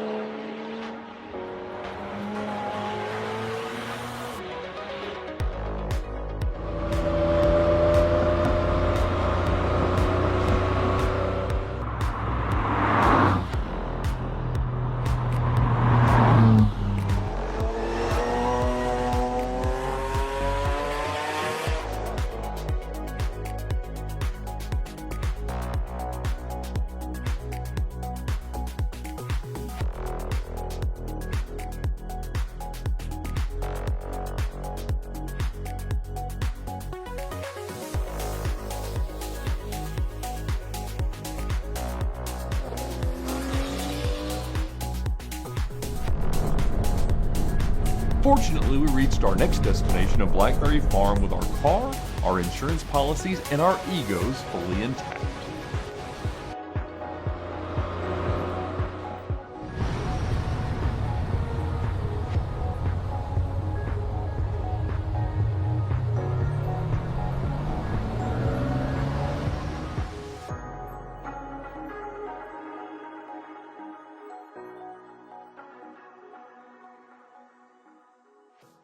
So yesterday on day 2 of the White Label Events 2025 McLaren F1 Owners Club Tour in the Great Smoky Mountains, we went from North Carolina into Tennessee, and this very damp morning in Tennessee, we are going to head out from Blackberry Farm do Tail of the Dragon, Tirahola Skyway, and a handful of other amazing roads in this part of the country. The car has been doing brilliantly. The first day, we had a bit of a comms error where the gauges all went out for a very short time, but with a key reset, they came right back. Generally, though, we haven't had any issues until yesterday when we started to notice what feels like an occasional fuel starvation issue. There are some theories about that because in the most recent service in the car, they added the aluminum fuel cell as opposed to the bladders that have to be replaced every 5 years or so. That's been a common modification, but some of the other F1 owners had reported that occasionally they had a venting issue where pressure would build in the tank and cause a similar symptom. And so the way to check for that is as you go for fuel, if there's pressure behind the cap when you release it, that may be what's happening. And so occasionally we would just ask for some more throttle and the car would say no. But generally as you back off and get back into it, we've been okay so far. So we'll see how it does today on some incredible roads.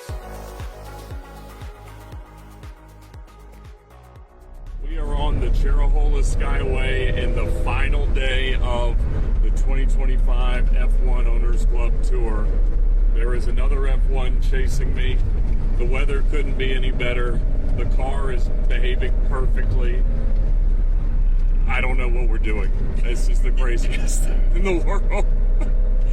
It's been so surreal to chase cars, have them chase us.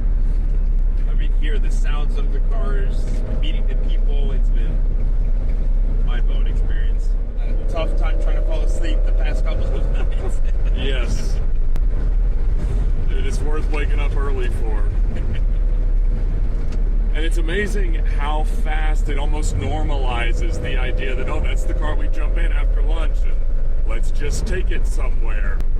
And, you know, the fact that you can do it in an event like this where there's enough separation from the real world just based on being on these desolate roads up in the mountains is surreal and perfect.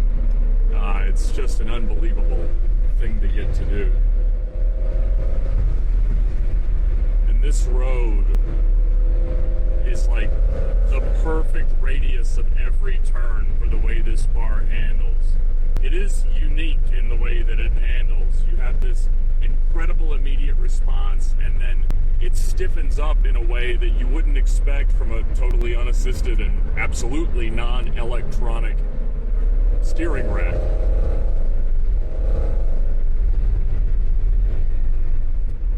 In the driving that we did back in 2021 in the car, my kind of takeaway sentiment was that the car was plenty good, that it didn't interfere with the mystique of it.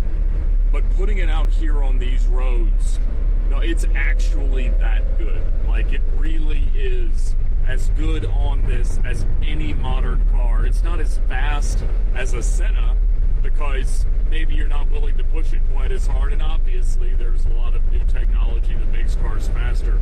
But no one on Earth is having more fun than I am today. We are in a cloud on the Tirahola Skyway with one of the highest mileage McLaren F1s on Earth right behind us. Yeah, that's today. And a lady in a speedtail. In a speedtail, yeah, lady-driven speedtail, which is... She does not go slow. I still cannot believe that just a few days ago this was in my garage. And the day before that in the museum.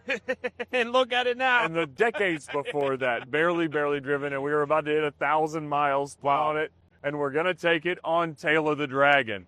What an experience. Man, it's been so fun.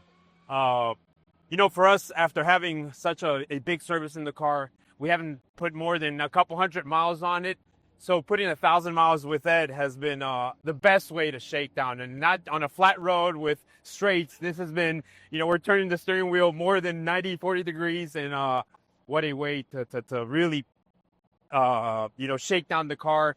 We found some minor faults. You know, it's common with a car of this age that doesn't get driven much, but thankfully it's been minor things that we'll take note. We'll go back to the museum, attend to those service kind of items, and get the car back in order. But, you know, that's what these cars are intended for. You have to drive them, work out the kinks, especially when it hasn't been driven that much. And what a better way to do it with you, sir. Wow, it has been perfect. It's been amazing. The car is so good. The roads have been so good. We are certainly not in Florida anymore. So, it's amazing. Just the fact that in this road that is so accustomed to every kind of sports car, this is probably the first time, certainly the Lamborghini F1, but we're going to have two of them running right behind us. Yeah. And so it could not be any better. I am so grateful to you for the companionship, to the museum, to Revs for making this possible.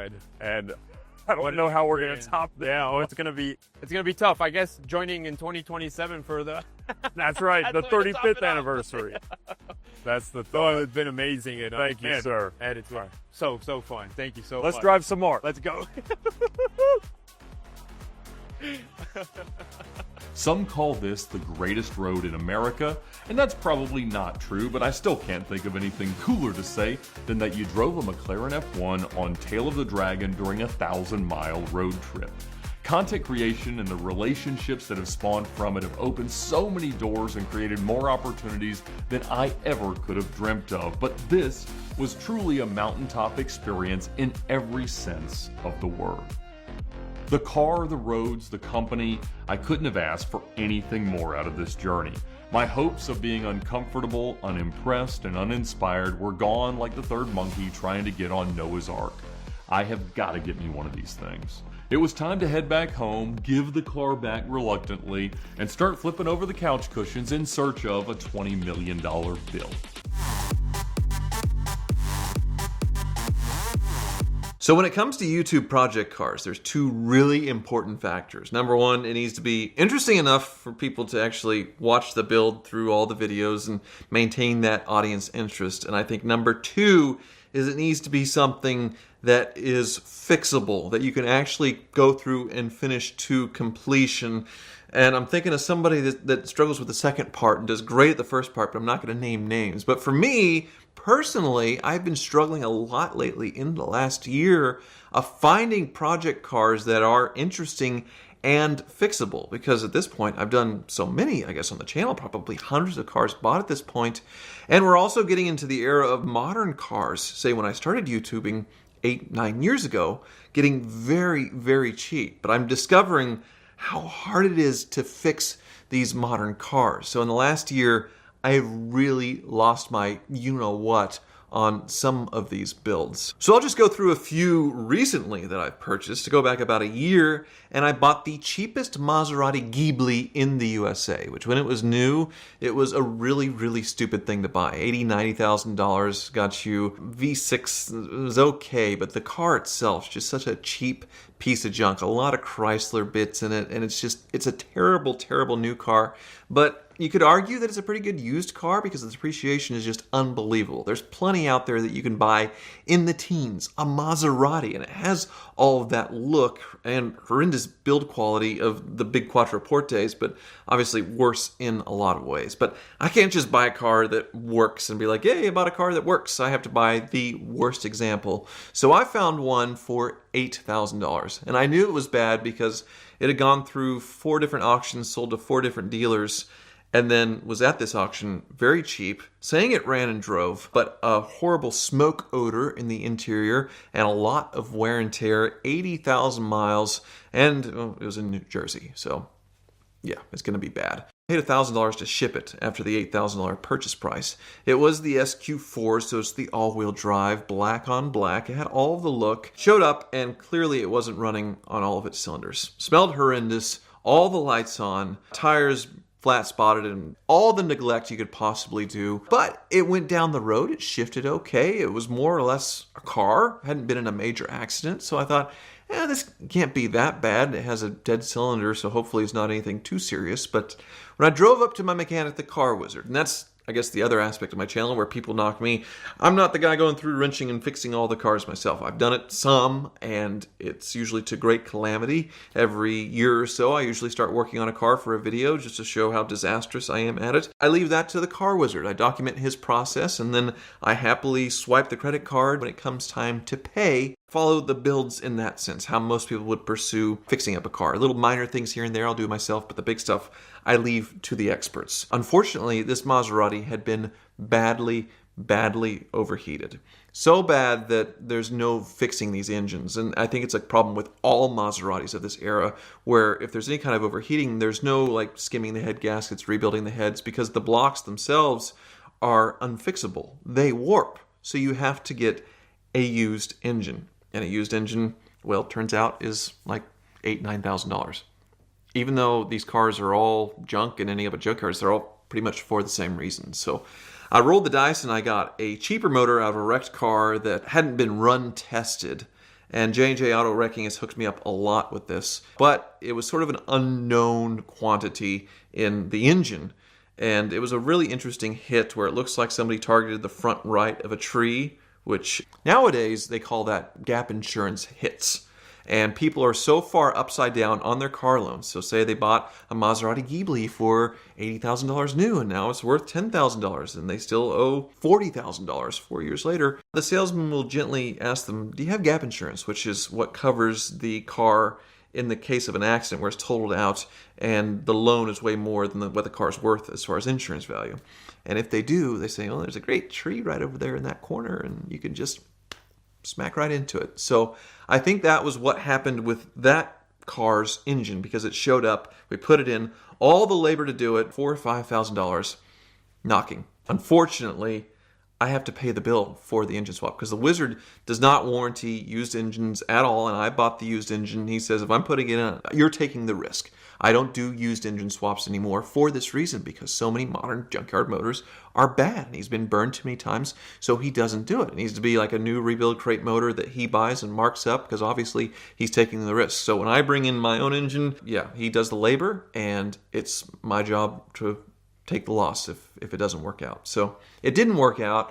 J&J was kind enough to refund me the engine and then buy that heap of a car, but I was still out, I don't know, $6,000-$7,000 by the time it was done. Made a series of videos. So absolutely do not buy a Maserati Ghibli. But if you go a little bit before that, I did this again, and what I do is really dumb. I buy these cars at wholesale auctions, sight unseen, cross country, and I ship them in and then figure out what I got. And this time it was an X6M, and it was a run and drive X6 as is. Had the check engine light on, but said it ran and drove down the road. I thought, okay, it runs and drives. My other mechanic who does BMWs, the Car Ninja, can literally fix anything. And he can if I did get an X6M on arrival, which I did not. The VIN's an X6M, the truck itself is an X6M, but these twin-turbo V8s that are under the hood of these X6s, they're so fragile, they're so prone to exploding. They're like 600 horsepower and really high-strung, and BMWs are not known for their longevity with engines, and it's only getting worse as time goes by.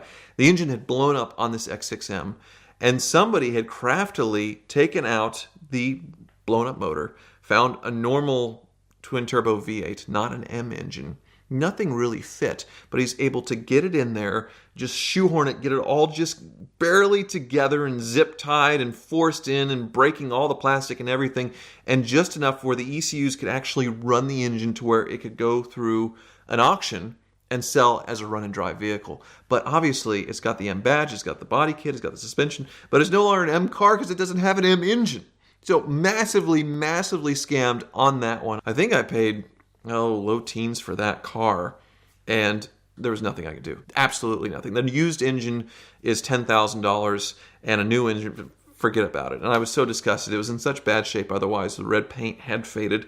So I decided to literally dig a hole in my new farm in the backyard, and it still drove, barely drove. Drove it into the hole and buried it. I meant to dig it up a year later, but I forgot. It's still there almost 2 years later in the ground. And I've been reluctant to dig it up because this is the third car that I've buried, but people got so mad with this one for whatever reason because they thought that they could save it. Like, this car needed easily $20,000 worth of work to be worth $15,000. It makes no sense. So I didn't want anybody else to go through that terrible thing. So junking it is an option, but there was no valuable parts. Nobody needed ruined interior and exterior parts, and the electronics, everything was so messed up. There was no value to it. So I dug a hole and buried it, but people got so mad at me that I haven't dug it up. Then we get more recent purchases, and one that I was very excited to get. I've been after one of these, since they came out. A Dodge Challenger Hellcat, 700 horsepower, supercharged Hemi, 6-speed manual transmission, big old classic looking muscle car with a back seat for the kids. And this one was only $26,000. Stupendously cheap. 80,000 miles, only one owner, but that owner was in Florida. And he had gotten in 4 accidents according to the Carfax. And then it was repossessed. So I knew it was going to be bad, but $26,000, so cheap. It showed up, and I am doing the first ever full-out restoration on a Dodge Challenger Hellcat. You can buy a nice one for, 40, low mileage, maybe 45, 50 tops on these early ones with the manual transmissions. And I paid $26,000 for this one, another $1,000 to ship it up, and the motor is ticking.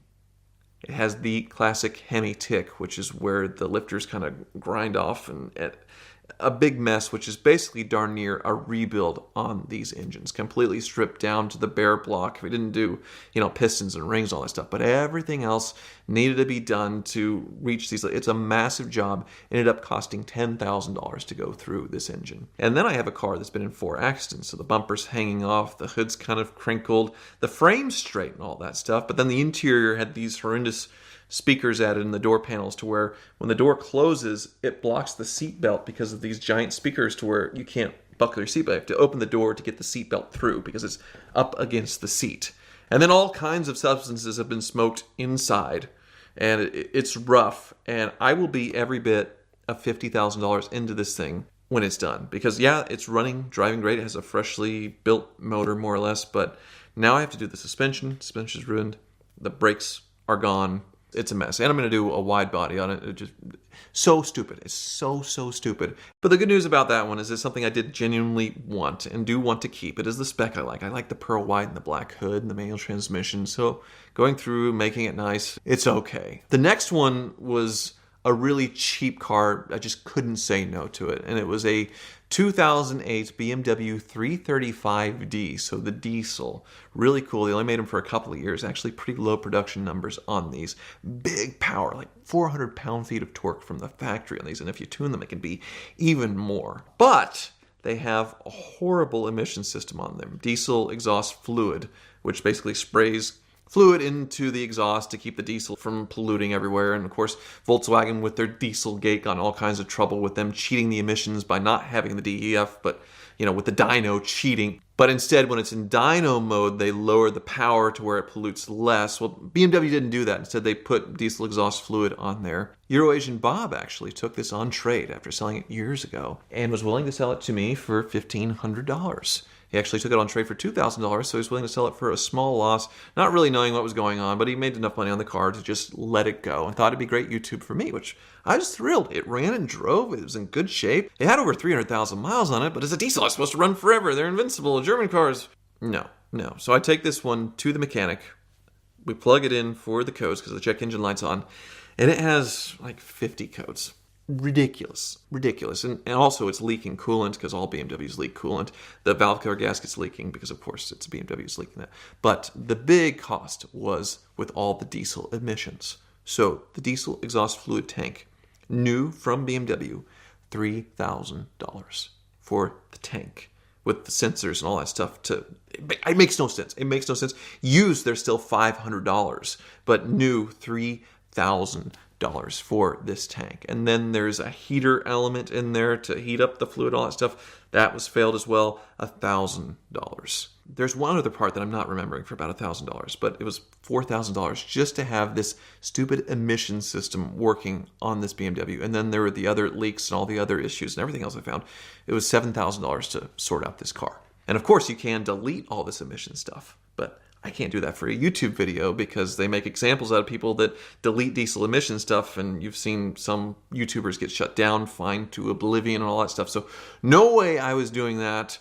Dump the car, thankfully, for what I have into it, to someone else who can probably delete things and live happily ever after, live with leaks and things. So I actually didn't lose money on that one, which is a small miracle, but it is another example of modern cars being absolutely unfixably complicated. The last one now is a Mitsubishi Lancer Evo 10 that I'm in the middle of doing right now, and I should have known better on this one. It was traded into Carvana.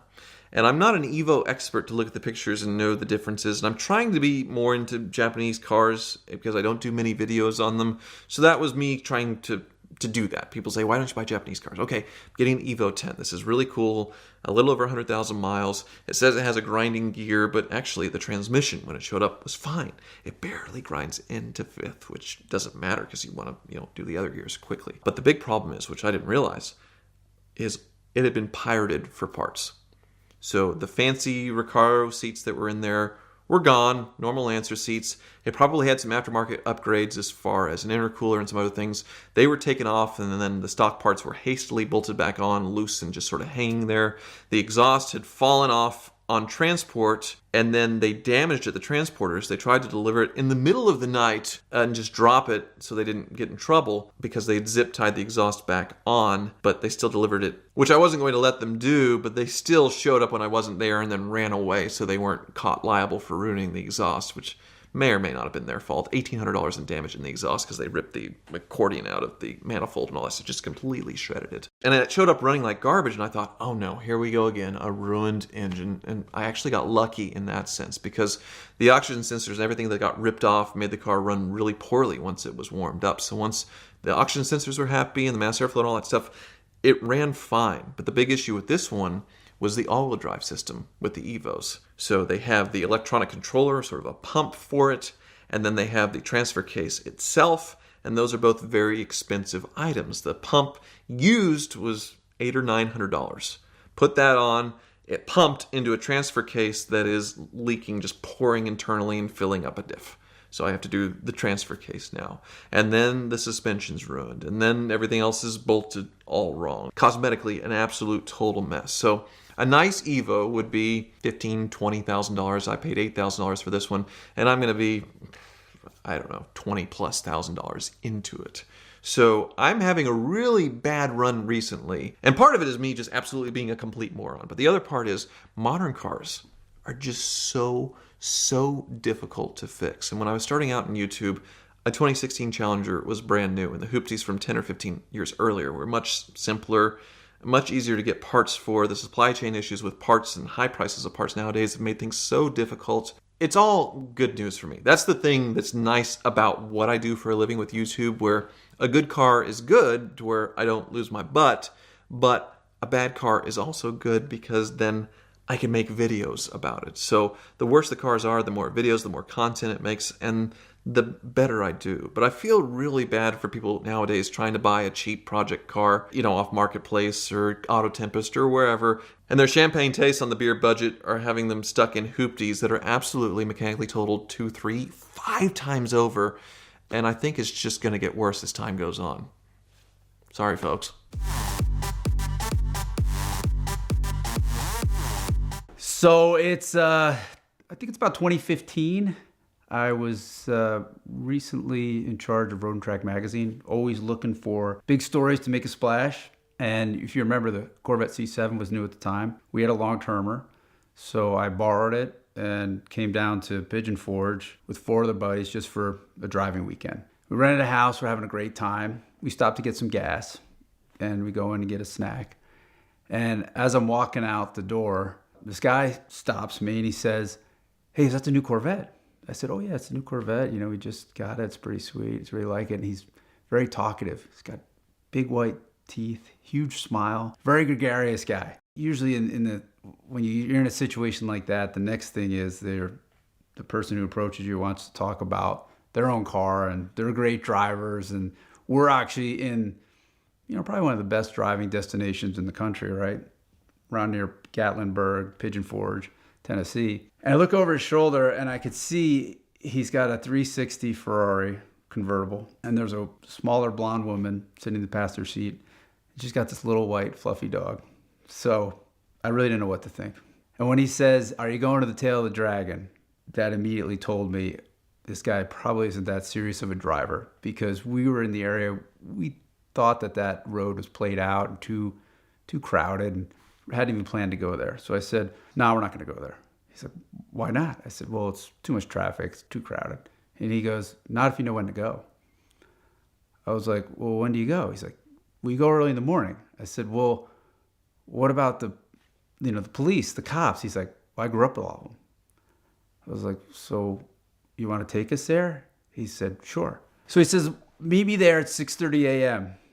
on the western edge, by the dam there. And I said, okay. And I went back to my buddies. I said, well, look, I just met this guy.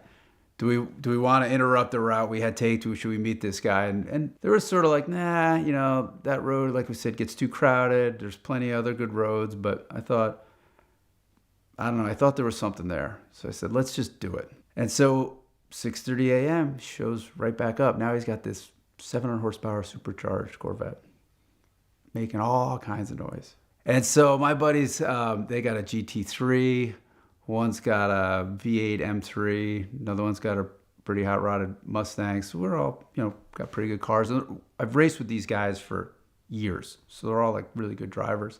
So he said, okay, we're going to follow this guy. His name's Matt. I said, Matt, why don't you take us down the road? You know this road really well. And he goes like crazy fast. But this is what impressed me about it. He wasn't reckless. You could tell. Some of my rules when we're on these back roads is you stay in your lane. And it is not at the limit driving. It's spirited driving. And back then, the speed limit on Taylor Dragon was 55. And so you're not really going that much faster. So you weren't really breaking the law. And I could stay with him, but I could tell he knew what he was doing. It was impressive. So we went the whole 10 miles, and I said, wow. I said, how did you learn all this? Did you race? Did you do go-karts? He's like, no, I just grew up here. I said, wow, that was really fast. And he goes, well, if you think I'm fast, you should meet the king. And I said, the king? Who's the king? And so he's like, I'm not going to say his name. He's real cagey. He doesn't want his name out. But there's the fastest guy that all the locals know. I said, well, I got to meet this guy. He's like, I don't know. We weren't going to meet him then. So I go back home, go back to Ann Arbor. So I keep calling him. I said, how do I get to know the king? And he's like, I can't get to him. He's like, but this other guy I know can get to him. I'm not kidding. This is like, I was like a CIA operative. I said, okay, put me in touch with other guys. This other guy's name is Daryl Cannon. And Daryl is the guy who started doing photographs on the tail. So I get to know him. And he is a real interesting guy. He has this very typical Southern drawl, speaks really slowly. He's made such a business out of taking these photos that when it's wintertime, he goes to the Caribbean. And you know what his job was before? He was a forklift operator. No kidding. So he starts taking these photos. So it takes, I want to say like 6 or 7 months of asking Daryl, can you get me in touch with the king? I just want to meet the king. I want to drive with the king. I want to know what he does. I want to know what his car, because I'm thinking there's a great story here. Something about this guy that he knows. And the king doesn't want any publicity. He doesn't want anything. So as we're negotiating terms, I'm like, look, never show his face. I'll change his name. Won't even reveal his car. Just tell me what he is. And so finally, after months and months, we agree on terms. In June, we're going to meet at the tail of the dragon. And I said, I just want to follow him, see how quickly he gaps me. And they said, okay, everything's good. We're going to meet, and now I need a car. So naturally, you do what you would do is I called Ferrari. I said, you guys don't happen to have a LaFerrari around, do you? To my great surprise, I told them what I was going to do. I said, look, I want to go to the Tail of the Dragon. I want to run with some of the fast guys down there. I said, no, we don't have a LaFerrari, but we have a 458 Speciale. So that'll do. So I go down to Marysville. I'm at this small hotel. And even then, like, this was 2015, 2016. It was still not as built up as it is today. And you know how interesting that area is, that Marysville, that's right near Alcoa, which was named because the dams provided cheap power for the aluminum smelting. So that's kind of the fun history of the area. And this is one of the amazing things about being an automotive journalist is I'm at the hotel, the phone rings, and a reliable truck shows up and outdumps the 458 Speciale. And the truck driver says, I'll see you in 2 days. I said, okay, great. I get out in that car and I grab the photographer and we just go out and we kind of drive the road back and forth, just taking some shots, getting some stuff in the can because who knows what's going to happen. And we run the length of the route and I had gone pretty spiritedly. You know, I was using the car to try to get a sense of how it drives and what the road is like. And at the eastern end, right where the North Carolina border is that it's like that motel gas station. I can't remember what it's called. It's Dragon Hotels, but there's like a motel, and you could see like there's a lot of motorcyclists there. There was like some campfires going. It was just kind of a weird scene, and a lot of locals. And so the 458 Speciale is just, I mean, that car sounds incredible. And I come down the hill, it is just backfiring and screaming and the whole thing. And I pull into the parking lot, and it's a very red, very attention-grabbing car.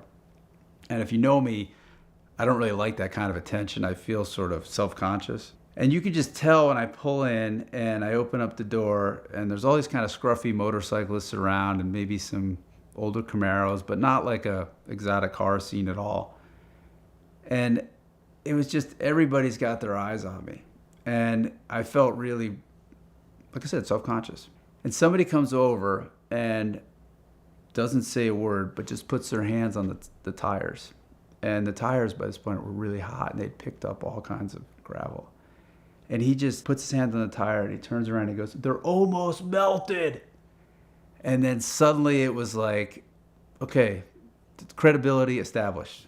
This guy's okay. And then he came over, they started talking to me. One of the motorcyclists had full leathers on. He was an older guy, didn't have a lot of hair. He had his leathers unzipped down to his waist, pretty big white belly. And he starts to talking about the road. What'd you think? What, this or that? I said, well, I don't really know it that well, and it's really tight. There's some turns where the radius tightens up and some opens up, some are banked, this or that. And he says, yeah, and we're chit-chatting, and somebody comes up in another car with the window down and this guy says, hey, I don't want to say his name because I've always agreed that I would keep his name secret. And I recognized the name. And the car drove off. I said, are you the king? And he says, yeah, some people call me that. He was such a local celebrity. Once they had recognized that he was there, this other motorcyclist gets up and goes out on the road and starts doing stoppies and wheelies and starts putting a whole show. The king says, yeah, this is what happens. And they end up shoveling these guys off the road left and right. So we got to talking, and I got to know him, and he got to be comfortable with me. It's really interesting. His job, he never really told me what his job was, but it had something to do with software because he could work from home. He had some sort of small ranch nearby, and that was his fun, was driving the road.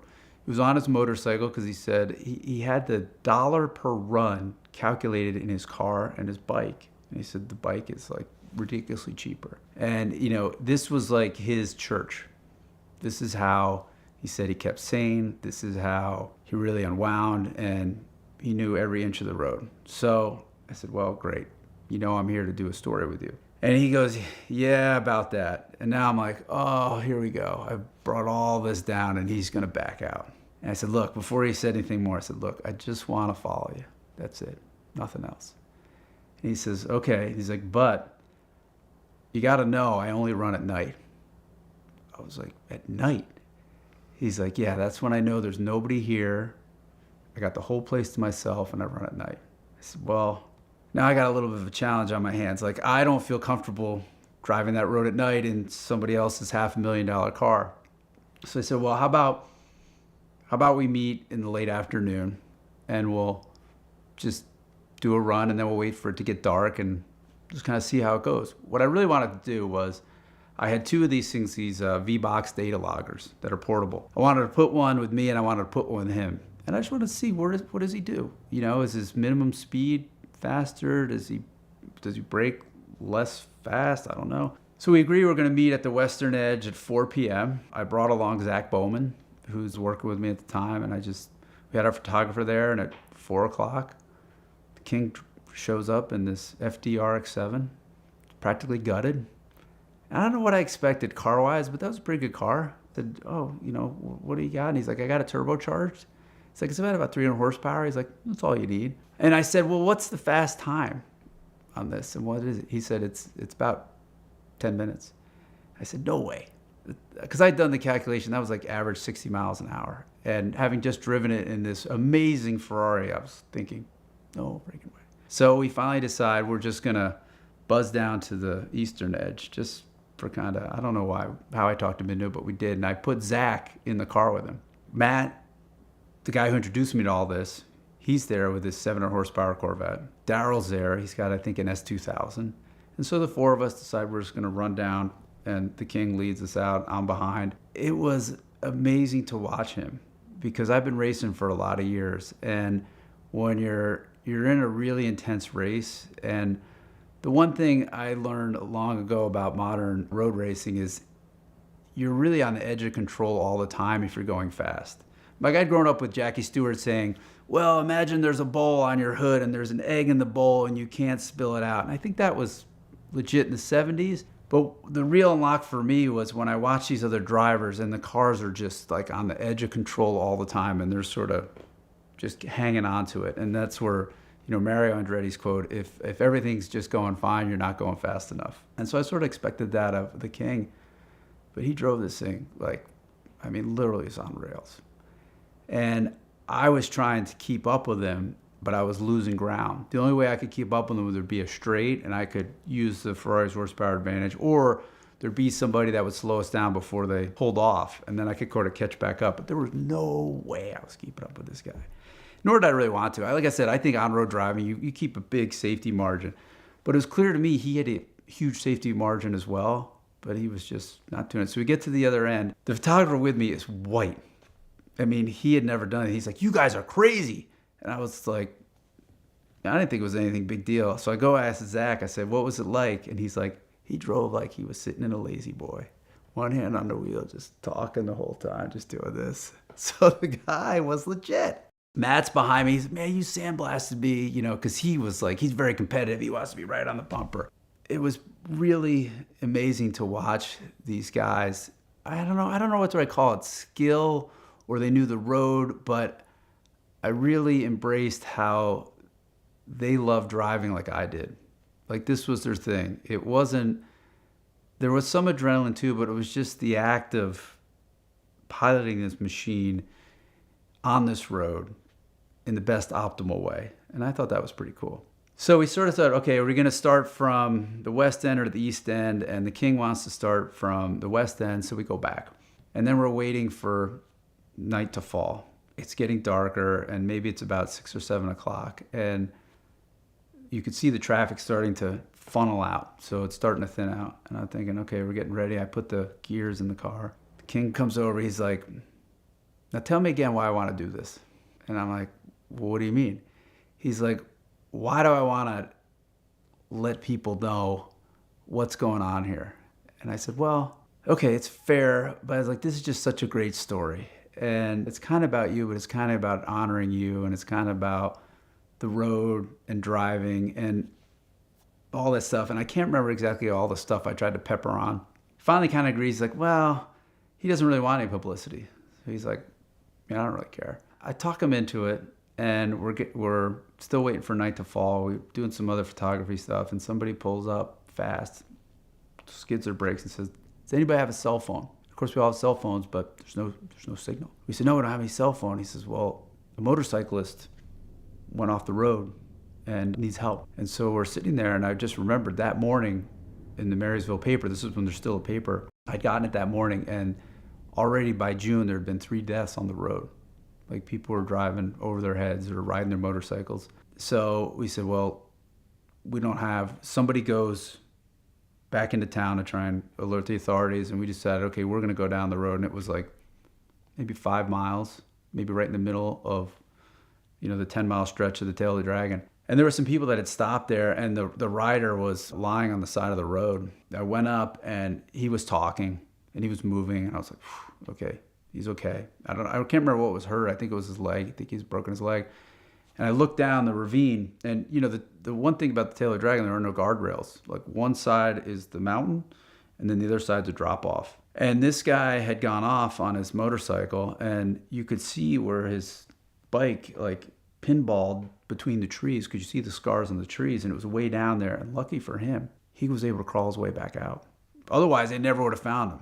At this point, the road is essentially closed. We're not going to be able to do what I set out to do, but I said, look, just let me see your data. So just do like whatever half the data in your car. I'm going to put the data in there. And we go down a little bit. I get out of his car, and he takes off. It was one of these moments I'll just never forget, because I could hear, the rotary has a great sound, and I could hear it popping and snarling as he goes through the mountains. And I got my data. I got a great story. I mean, I kind of knew, I guess at the end, like, he's pretty something special, and I was never going to be able to run with him. So I'm standing there on the side of the road and it's pitch black. I mean, I remember they had this really distinctive bird called a whippoorwill. And it was, I could hear this bird, this whippoorwill. And then I could hear, I'm sort of listening. The engine was echoing off the canyon and I could hear his downshifts. I could hear I could almost hear when the tires would start to load up in the middle of the corner. And I was thinking, at some point I'm going to hear a bobble, a mistake, a something. And there was just nothing. I was so in awe of how there was this group of people that just, this was their temple, right? This was how the king is really, this is how he's devoted his life. Every dollar he has goes to keeping his machinery up so he can drive on this road as often as he can. And, you know, just this idea that only for himself, he just wanted to be as good as he possibly could be. And I remember thinking, like, how could I ever explain this to anybody who doesn't love driving? Because essentially what he's doing is he's honoring this thing, this road. Like, that's what he was doing. Like, there's all kinds of good roads there, but he has decided this is the place. This is where he's going to devote all his energies to. And it's kind of crazy on one side, but it's also, you know, kind of cool on another.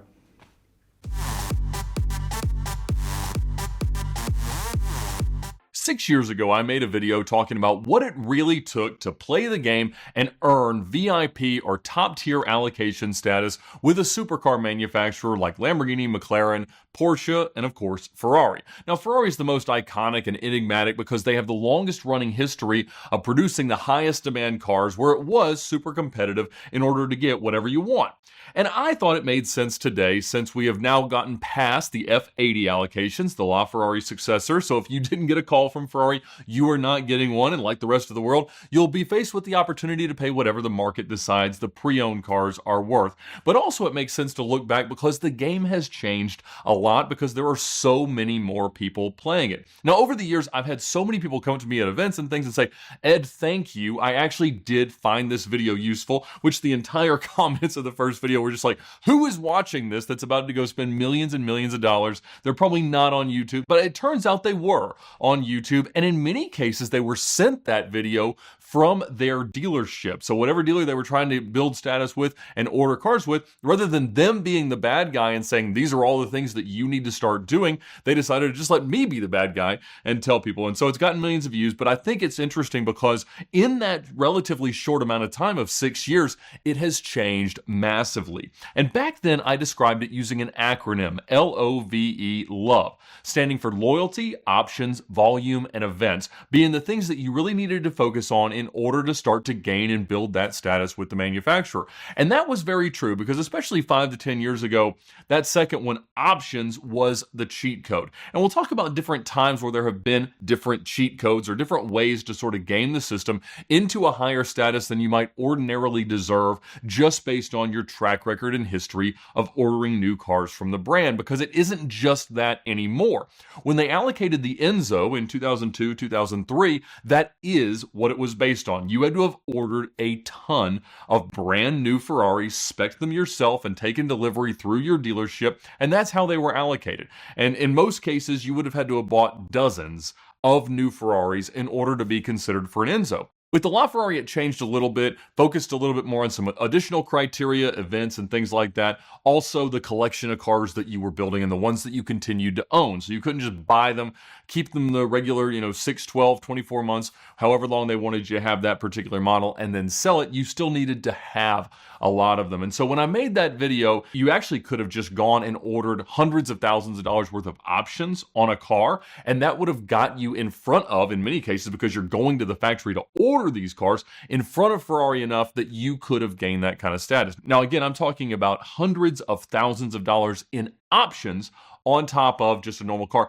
and not just on your special cars, on your GTC4 Lusso or your Portofino, and of course now your Roma and things like that. And so 6 years ago, if you had started on that process and you were super loyal to a specific brand, which I would say is really, really important now, there are people that have high status with every manufacturer, but honestly, today, you got to focus on one until you get to the point where you're being offered everything they have, and then you can kind of move on to the next one. And then, of course, ordering tons and tons of options, buying everything, one of every model that they produce. In many cases now you're having to buy 2, 3, 4 of each model because the newer cars are getting a little bit harder to sell in the last couple of years. And then of course events, going to whatever events you get invited to, pay whatever they ask to, and then that was really what it took back then.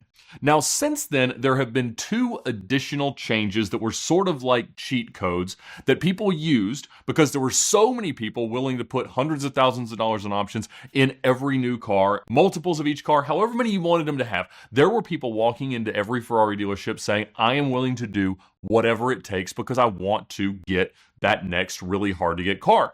Also, in that period of time, we've had more competitive cars come out, the Icona series with Ferrari and things like that. And all of these rules still apply to the other manufacturers as well if you want to get high status with Porsche or Lamborghini, whatever. Ferrari's just a lot more competitive. Now, the first thing that you could do was just accumulate all of the previously significant cars. I had several people tell me, your video's right, but now you could just go out and buy a 288, F40, F50, Enzo, LaFerrari, and that would generally give you enough VIP status based on putting them all into the Ferrari app. Now, they all had to be registered in your personal name, but if you did so, you would have enough status to most likely get an F80 allocation. There was also racing, and we're going to talk about that. So your collection was one aspect and racing is the other. So now I guess we got to add those to the acronym, and so rather than LOVE, we got a C and an R. So Clover, there we go. CLOVER, collection, loyalty, options, volume, events, and racing.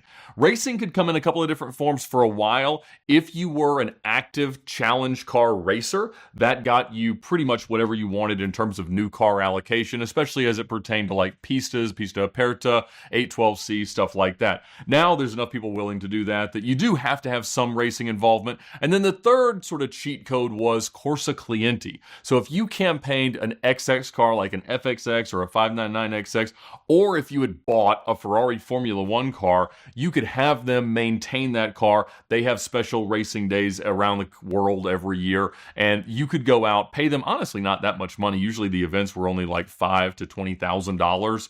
Again, we're talking about massive amounts of money, and so that, in this context, is a small amount of money, and you could go get to drive your car on the Nürburgring or on some track, and it would be a really, really cool experience that once again put you so close to the decision makers at Ferrari that they would just let you have just about whatever you wanted. And so again, those are in most cases being combined with all the other things. You're already buying one of everything that they sell. You're already having your special specs and options and colors, and you've paid them to name a color after you. Now you really have to do all of it. And I know that sounds crazy, because we're going to run through what each of those things really looks like. But you could walk into a dealership and a lot of the sales guys are going to say, oh, it doesn't really take all that. I've got this customer and that customer that didn't do those things. But the problem is that they already have enough great customers that you're talking about having to jump over some very, very qualified buyers in line. So let's talk about that first one, your collection of cars. And that's the perfect way to mention our sponsor for today's video, Auto Tempest. You now don't just buy new cars, you've also got to buy, maintain, certify pre-owned cars, especially the pre-owned supercars. And so Auto Tempest is the best way to shop for your next car because they allow you to search the entire internet, which is extra important when you're shopping for an extra rare car because they compile the results from all the major listing sites into one place, autotempest.com, all the cars, one search. So if you are out there looking for a special color F50 or just a special color Special or Pista or something like that, Auto Tempest is the best way to find it as fast as possible and figure out if the asking prices, which are usually astronomical, are really in line with the rest of the market at large. And so it's where I start most of my days, and you supporting Auto Tempest and searching for your cars there, it's what makes us being able to make this content possible, Car Trek and the other things that we do with Auto Tempest. And so please check them out now at the link in the description below. Maybe you're not shopping for a garage or warehouse full of Ferraris, but whatever it is that you're looking for, Auto Tempest is the best way to find it.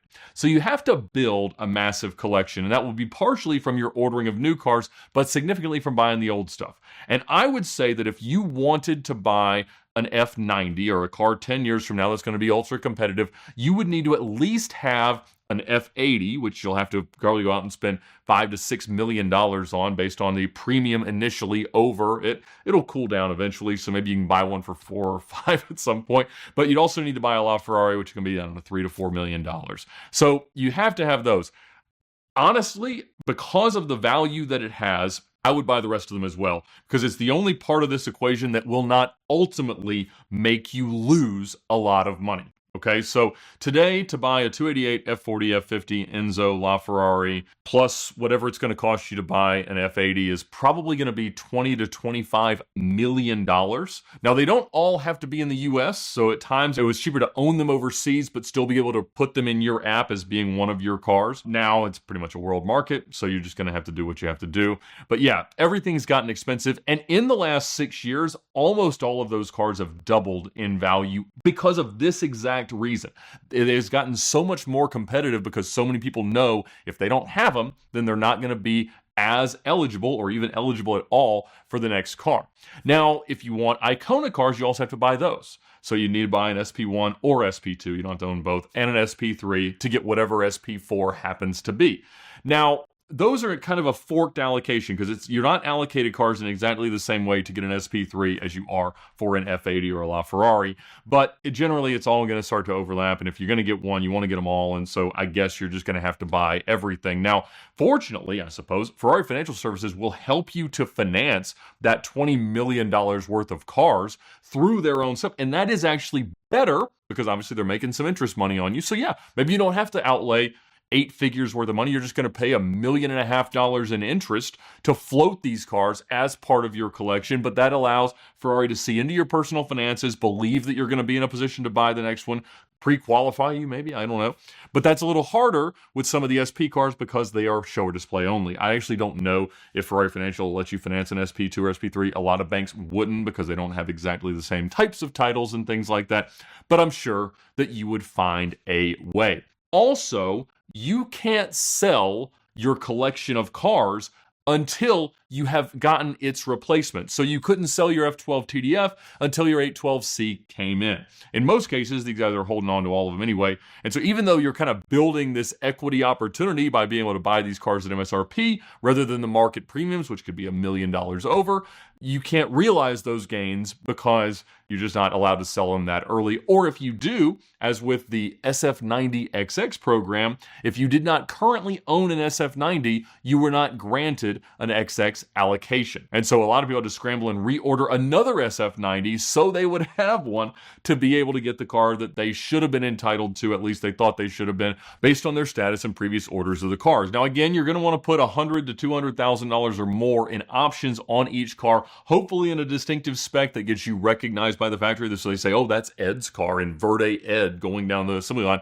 I'm sure he's going to love it alongside his other Verde Ed cars. And again, they do notice this stuff and it really, really helps. Now, of course, when you put that many options on a car and you combine it with the fact that the market for the normal Ferraris is not nearly as healthy as it was 3, 4, 5 years ago, you are going to lose a lot of money owning these cars. And so I would estimate probably $500,000 a year of losses as you order 4 or 5 of these cars a year, maybe even more, to make sure that you're always getting everything new and you have more opportunities to go visit the factory, spec out your next 3 cars, come home, take delivery, barely drive them, consign them with the dealership, pay whatever they want, never argue about anything. If it shows up scratched, you don't care. You never make a fuss. You don't lemon law a car. You don't worry if it's in for a repair that takes forever. Again, you have to be very, very nice to these people if you want them to give you the stuff that's really, really hard to get. And that new challenge in ever really breaking even is an interesting phenomenon that is impacting all of the high-end manufacturers. It means that some people are saying, wait a minute,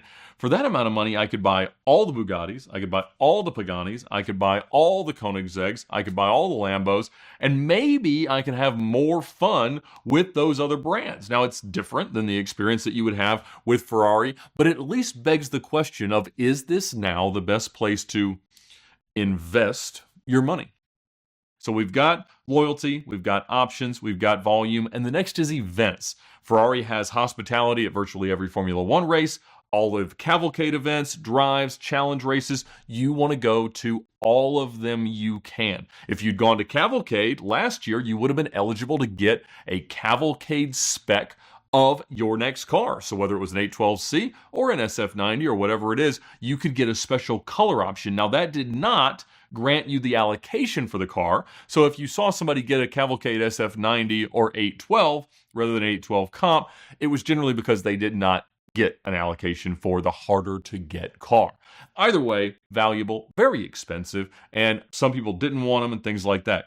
There are times like that where Ferrari says you don't have to order it, which is a trap. I know people that got allocated SP1s and SP2s that's what Ferrari told them. They said, you don't have to take it. We understand that it doesn't have a windshield. You can't register it all over the world. It's a hard car to own and live with, and it's millions of dollars. We understand if you don't want to take it. However, if you did not take your allocation, somebody who did was offered the chance to get the SP3. So you missed out on the much more interesting, the highest demand car they've had in a long time in the SP3 by not having your SP2 or your SP1. So you got to go to events, and now, of course, you do have to go racing. So whether it's challenge racing, now you can just enter some races, buy your challenge car, wrap it in a cool livery, go a couple laps, and then park it to not worry about crashing or being overly competitive with these guys. Or you could have a Formula One car or an XX car. Now, again, I understand that we're talking about spending tens of millions of dollars in order to get allocated a car for a couple $1 million less than you could just go out there and buy it. And previously, I would have said that you were probably going to spend $1 to $2 million of like true expense, lost money, not in what you spend on the cars, but what you actually lose owning them, financing them, and things like that. Now it is certainly $5 to $10 million that you're going to lose. And so you're talking about decades to break even based on the equity that you could build in these really hard to get cars. And so now it is really a situation where you are paying that huge amount of money simply in order to have the experience of having the relationship with the brand, ordering the cars and all that. And that is because there are that many people who are willing to jump through all those hoops, to take all those steps and do all those things to buy these cars. And so to summarize, it's really simple. Clover. Build your collection, be very loyal to the brand and nice to them, order all the options you can possibly imagine, order the volume, all the cars, always, as many as they ask you to, go to all of their events, and in some way, go racing with them. And that is the current recipe to getting the next car. So if you do all those things, more power to you, and congratulations on your success in life otherwise. But I believe that you will, in about a decade or so, have the F90 or whatever the 90th anniversary celebratory supercar is from Ferrari. On July 1st, 2024, my car was stolen through the widely known Central Dispatch double brokering scam. I posted my car to go from Arizona to Atlanta. I got a call from a company. This was on a Thursday, and they told me that we can pick it up Friday and drop it off Monday night, maybe Tuesday, which is it's about right, from Scottsdale to Atlanta. I said, oh, okay, no problem. The car was picked up the next day. I'm just thinking, okay, great, car's on the way. Monday night comes around, haven't heard anything. That's not abnormal. They don't usually call us or provide updates unless there's a problem, so I didn't think anything of it. And then Tuesday rolls around, and I remember it was about, halfway through the day, and I'm just like, that's kind of weird. Car should have been here by now. So I start calling the transporter, and this company, they were called Ayler Transportation LLC. That's the name they were under. And I start calling, and the guy's picking up the phone pretty much every time, but he's like, oh, hold on, let me call my driver. I'll call you right back. Let me call my driver. I'll call my driver. I'm like, eventually I got frustrated. I was like, well, dude, where's the car? Like, what's going on? He goes, oh, the driver's in the hospital. And I'm like, sorry, but I don't really care. Like, you could have told me this earlier. I could have set up another transport. Where's the car? And he goes, he never got the car. And just my heart just sunk. I was like, oh no, this isn't happening to me. There's no way. I started doing some research, and I called the dealer, the seller I got it from, and I was like, hey, that car got picked up, right? Because they told me to. They're like, yeah, last Saturday. I'm like, you sure? And they're like, oh yeah, here. And they sent me the bill of lading, the document that whenever a transport picks up the car, the person releasing the car signs, the driver signs for the condition of it, and then when the car gets delivered, they delivery signature on there too. But the seller sent me a picture of the pickup, and I look at the bill of lading, and the transport company on there, I've never heard of them my whole life. But even worse, the receiver, my company name, my name, our address in Georgia, it had no name, no company name, and a Los Angeles address, 5858 Van Nuys Boulevard. And I'm like, what the hell? Like, there's a California phone number on there. I start calling that California phone number. No one's answering. Then I look up the place where it is. It's like a whole row. Every thing on that street is dealerships, Van Nuys Boulevard. And I looked it up. It's like Keys, Lexus, just everything. And I called the store that it was in front of, and I'm like, hey, did you guys get a Rolls-Royce Conan delivered or something? They're like, no, but you're not the first person to call us. There was a Ferrari, Mercedes, a couple Bentleys. And I'm like, what do you mean they called? And they're like, well, they said that their cars were dropped off here, but we don't know anything about it. We don't have those cars. And I was like, what? So I called the carrier like that said they picked it up on the bill of lading. And I'm like, hey, did you guys pick up my car? And they're like, your car? We were dispatched this car by a different company. I was like, what company? They said Deep South Freight and Logistics. I'm like, I've never heard of them. I'm like, they're a broker on Central? Like, yeah. I'm like, okay. And who'd you deliver the car to? And they said, well, there's a guy named Mike and another guy that we don't remember his name, but they walked up and met the car early Sunday morning, like 9 o'clock in the morning. They just walked up off the street. And I'm like, and you gave it to them? And they're like, well, yeah, they had the phone number on the sheet. So I'm just like, I'm frustrated with the same. I'm like, I mean, that's kind of what they're paid to do. I wish they had got IDs from them, but I mean, whatever. I start calling those phone numbers over and over and over again because, I'm just like, who has my car? And I finally get a response because I texted that this one I know the car's stolen, right? And I start texting the number. And I'm like, listen, I know you stole my car. Just where is it? Drop this, no police, like, nothing. I just want the car back. And obviously I had no idea what I was getting myself into. And the guy texted me back and he said, nice car, motherfucker. Okay, this is going to be fun. I thought I'd find it quick, but no. Couldn't get a trace of anything. The tracker was unplugged immediately. So we actually, later on, we had subpoenaed AT&T to get because the car has a built-in Wi-Fi hotspot. It pings a cell tower like every 60 minutes or something. And it turns out that the last time it pinged was like 15, 20 minutes after the car was stolen. And it was only like 5-6 miles away. It was in a grocery store parking lot. No GPS location, nothing. That's when I start talking to other people because they said there were other cars that were dropped off at that same location. So I start digging and finding out, okay, who else got screwed? Who else did this happen to? Maybe they'll have some more information. And I talked to them and they all said the same thing happened.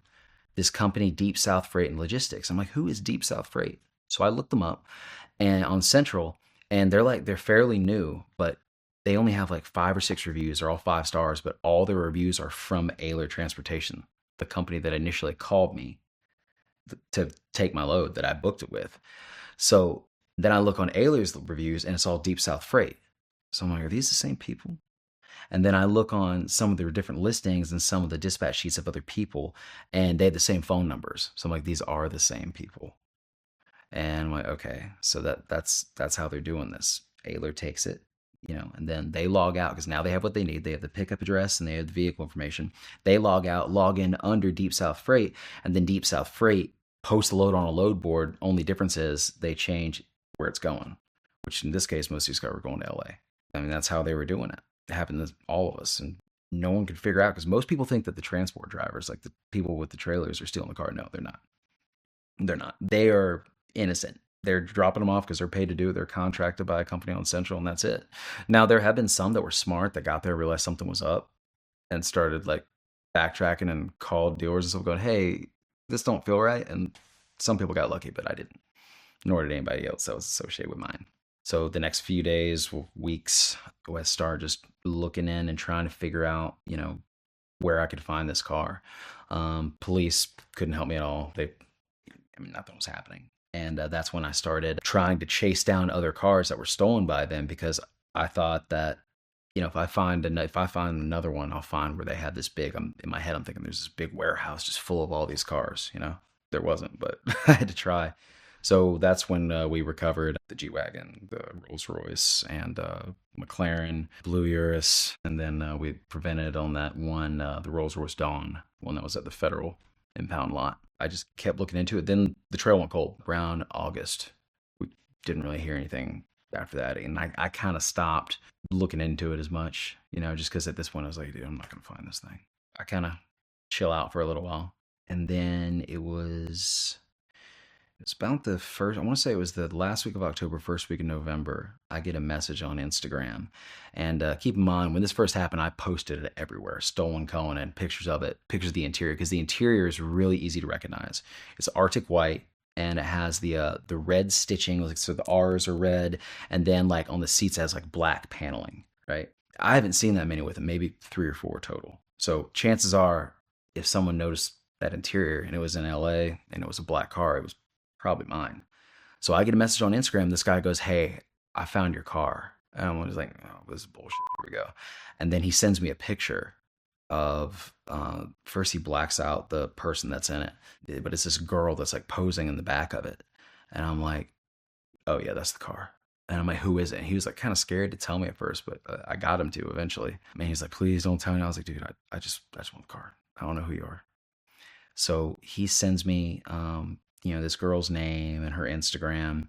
And then I go on there and I find out that, she has a boyfriend that does like that whole exotic rentals thing or whatever. And I was like, "Well, this looks pretty sketchy." So I'm like, "Okay, let me make sure this is my car." So I start looking through the pictures and the videos and the stories. I was like 99% sure, but I still couldn't prove it. I was like, I don't know. And then I started calling around and asking people, I was like, "Hey, with the Rolls-Royce, do the headliners, like the Starlight headliners, are they ever the same?" And everyone told me no. They're like a fingerprint, like no two are ever the same. So I took a picture of the car before it was stolen that I knew was my car, and I put it next to the one of the girl. And she was sitting right underneath the handle, in the back. And up there, you can see these 2 little bright stars. Here's the handle, here are these 2 little bright stars, and they're identical. And I was like, yeah, that's the car. And I started matching up all the other, I even had like drawings where I'd like do lines through them and like all these crazy constellations. And I was like, yeah, that's definitely the car.